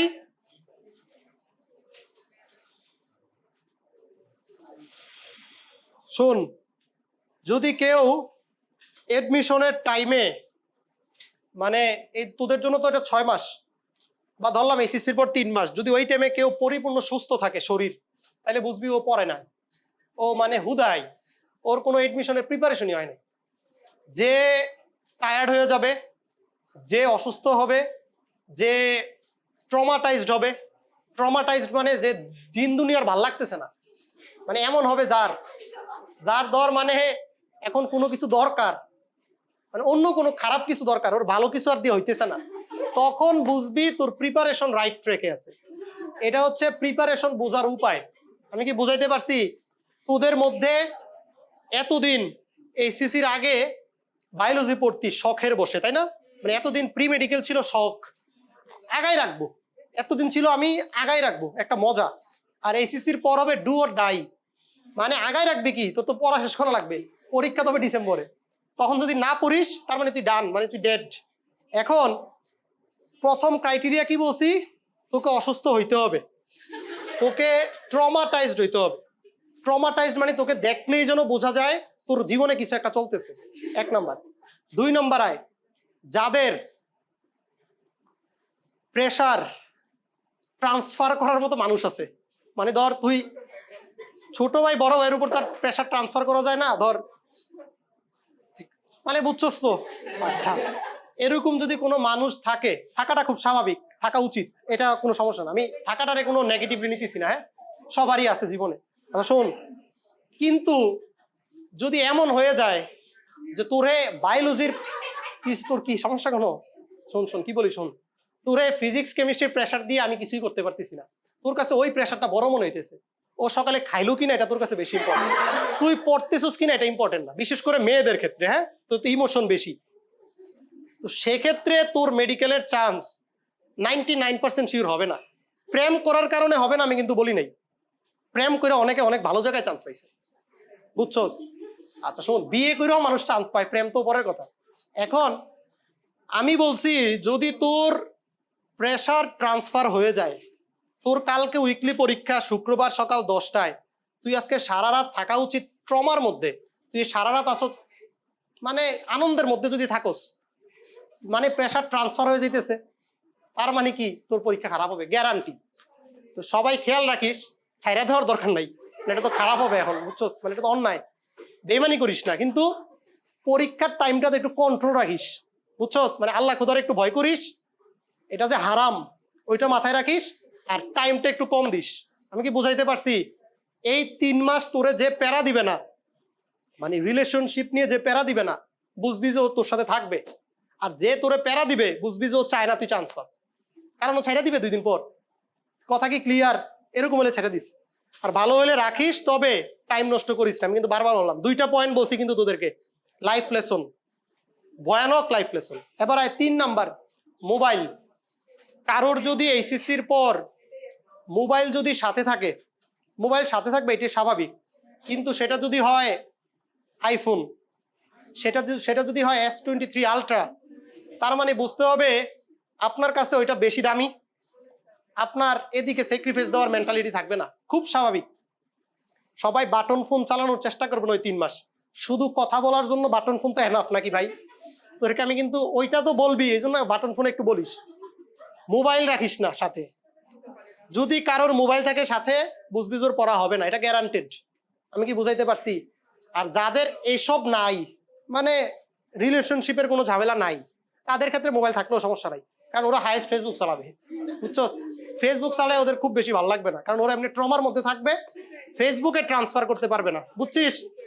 কারোর যদি খুব একা লাগে, ChatGPT আছে, ওখানে তুই শুধু তোর মনের ভাবটা প্রকাশ করবি যে আমি এই ধরনের সমস্যায় আছি, তুই বিশ্বাস কর এটা একটা তোর ভালো বয়ফ্রেন্ড হবে। তুই যত ধরনের ঝামেলায় থাকবি, তুই শুধু জানাবি আমার কালকে পরীক্ষা, আমার কি করা লাগবে, ও দেখবি তোর এমন এমন ভালো ভালো উপদেশ দিবে, মানে একদম পারফেক্ট বয়ফ্রেন্ড, তোকে যতভাবে মেন্টালি শান্তিতে রাখা যায়। তুই নাম বললেও বুঝবে তুই কে, বুঝছস?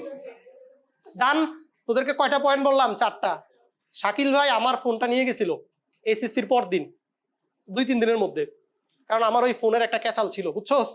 এই জন্য এই ধরনের ক্যাচাল থেকে বাঁচতে হলে ফোন সরাইতে হবে, মাস্ট।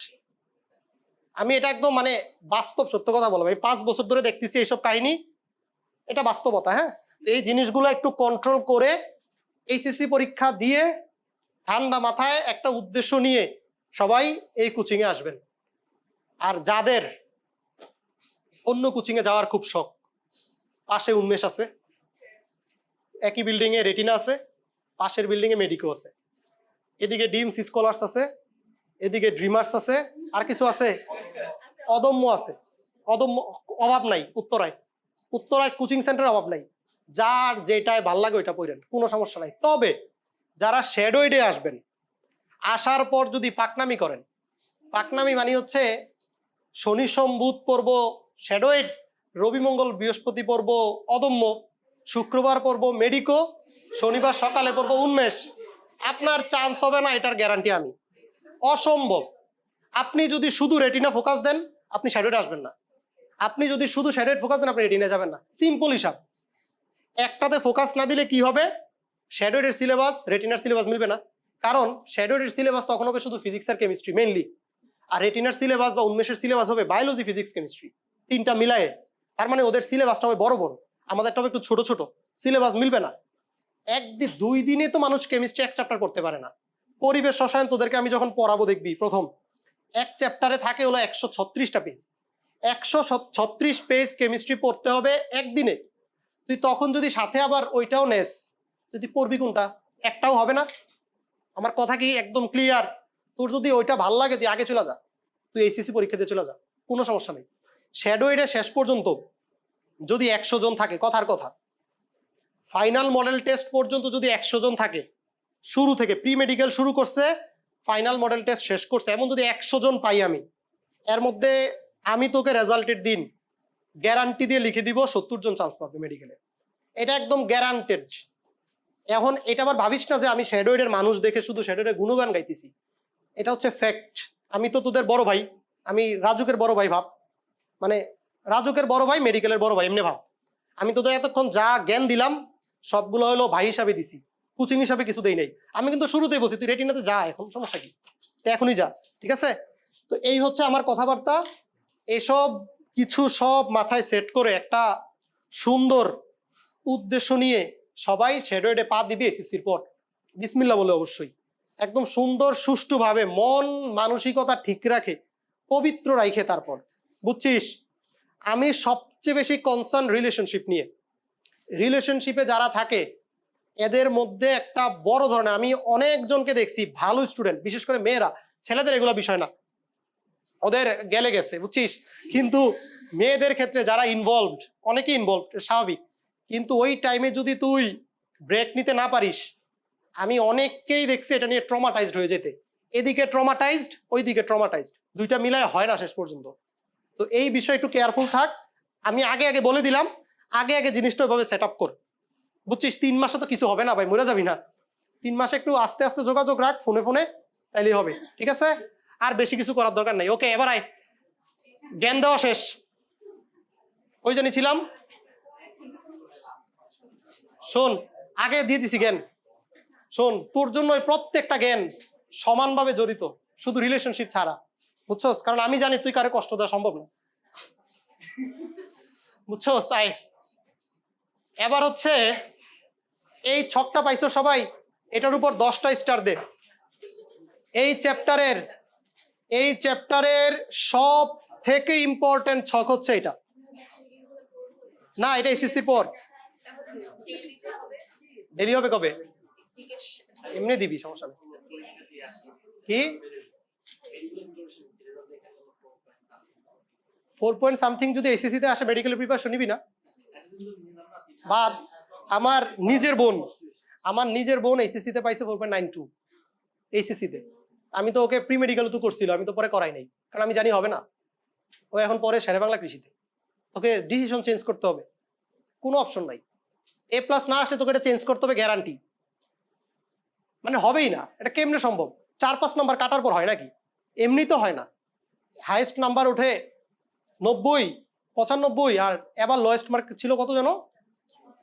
72, 2 point something, 75। 72 শ্যাডোতে পাইছিস জীবনে মেডিকেলে, বুঝছো? এবার সব সাবজেক্ট মিলায়, তার মানে বোঝ এত সহজ কিন্তু না, অনেক কঠিন, বুঝছিস? ভয়ানক কঠিন। মানে এই জার্নিটা হবে পুরোটা একটা ট্রমাটাইজড একটা জার্নি। মানে তোরা এই 3 মাস পুরো ট্রমাতে থাকবি। মানে এটা আসলে ট্রমা, পরীক্ষার দিন পর্যন্ত ট্রমা, রেজাল্ট দেওয়া পর্যন্ত ট্রমা। তুই মানে যাদের ফুললি ডেডিকেশন মেডিকেলের দিকে আছে, ওরা সুস্থ থাকবে না, ওরা মানে অসুস্থ হয়ে যাবে, এটি স্বাভাবিক। ওরা এই জার্নিতে পুরাই ভেঙে পড়বে সব দিক দিয়ে। এই জন্যই আমি অনেকগুলা কথা বললাম, বুঝছিস? ওকে, বাবা মার ইচ্ছা তো ঠিক আছে, আবেগ দিয়ে গিয়ে সব হবে। সব বাবা মায়ের ইচ্ছাই তো থাকে ভালো জায়গায় যাওয়া, মানে ছেলে ভালো জায়গায় যাক। তোর তো কোনো প্যারা নাই, তোর সমস্যা নেই, তোর উপর আমার ভরসা আছে, সমস্যা নেই। তোর কোন স্কুল জানি, বিএফ সাইন, ওখানে কি হল কিনে না?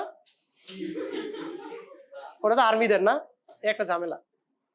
আমাদের রাজুকদের কোনো সমস্যা নাই, বুঝছিস, তোদের কোনো টেনশন নাই। কি তোদেরও কিনে না হল?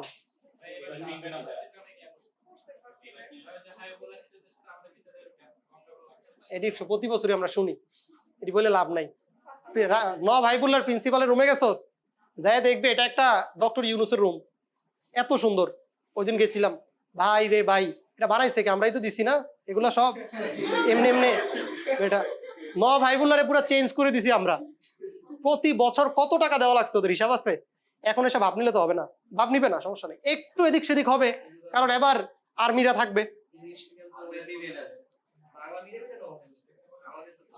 তোদেরটা সবই কি না, আর্মিরা তো হলের ভিতরে থাকে না। বিষয় হচ্ছে যে ম্যাজিস্ট্রেট তো একদিন আসে, কিন্তু আগে তো এটা ভয় পেতো না। শেখ হাসিনারা বলে ম্যাজিস্ট্রেট ছিল ধর ছাত্রলীগ, ওদেরকে আগে টাকা খাওয়াই রাখতো। তো ম্যাজিস্ট্রেট আসে 2 দিন আগে বলে দিত আমি অমুক দিন যাবো, এই জন্য কোনো প্যারা হইতো না। কিন্তু এবার তো ধর ম্যাজিস্ট্রেট যে কোনো সময় আসতে পারে।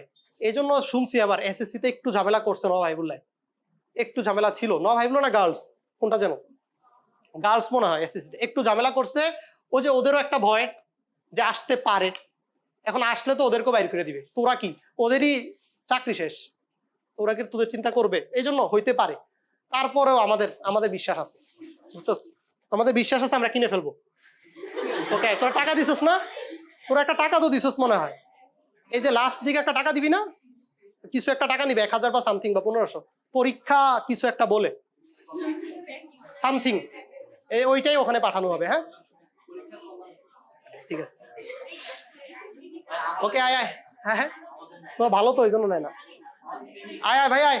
শোন আমি বলি, রাজুকের যদি হল নাও কিনে, রাজুকের 90% A+ পাবে। কারণ কি জানোস, ওই হলের মধ্যে এমন ভাবে সিট ফালাবে, এমন ভাবে সিট পরে, সবাই ভালো না হইলেও ম্যাক্সিমাম ভালো থাকে। 3-4 জন যদি ভালো হয় একটা হলে, বাকিরা এমনি পেরে যায়। ধর উত্তর হাই স্কুল, উত্তর হাই স্কুলের সিট পড়ছে রাজুকে, এমন দেখা যায় অনেক রুমে একটাও ভালো না। এখন টিচাররা ধর ছাইরা দিছে সব, লাভ কি? টিচারকে বলে দিবে তোরে, টিচার ছাইরা দিবে, কিন্তু অ্যান্সার করবে কে? কেউ নাই। এই জন্য রাজুকের এসব নিয়ে টেনশন করার কোনো মানে নাই। A+ কনফার্ম আমাদের মোটামুটি। হ্যাঁ ওকে আয়। পেলি আর্কটিক তাও পড়িস, এই পড়ালেখা করে যাইস, তোদের আবার মানে ঠিকঠাক মতো পড়ালেখা করে যাইস। আয় এটা শেষ করি ভাই, ভাই শেষ করি। পেলি আর্কটিক, এই ছক পড়ার নিয়ম কি? এই ছক কেমনে পড়বি শোন। এই ছক হচ্ছে অনেকে অনেকভাবে পড়ে। আমি যেভাবে মনে রাখছিলাম ওইটা শুধু তোদেরকে বলবো, তোরা ওইটা দিয়ে দেখ মনে রাখতে পারোস কিনা। মানে কিছুই না, জাস্ট একটা টোন আর কি, একটা কথার টোন।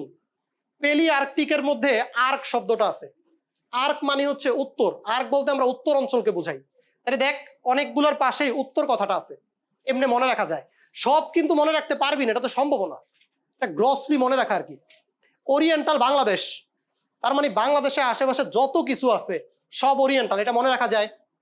3 নাম্বার আয় অস্ট্রেলিয়া। অস্ট্রেলিয়া একটা মহাদেশের নাম। অস্ট্রেলিয়া মহাদেশের দেশ আছে 2টা, একটা অস্ট্রেলিয়া আর একটা নিউজিল্যান্ড। আর 2টার মাঝখানে একটা পর্বত আছে, তাসমানিয়া পর্বত, যেটা 2 দেশকে আলাদা করছে। তাহলে ইজিলি এটা মনে রাখা সম্ভব।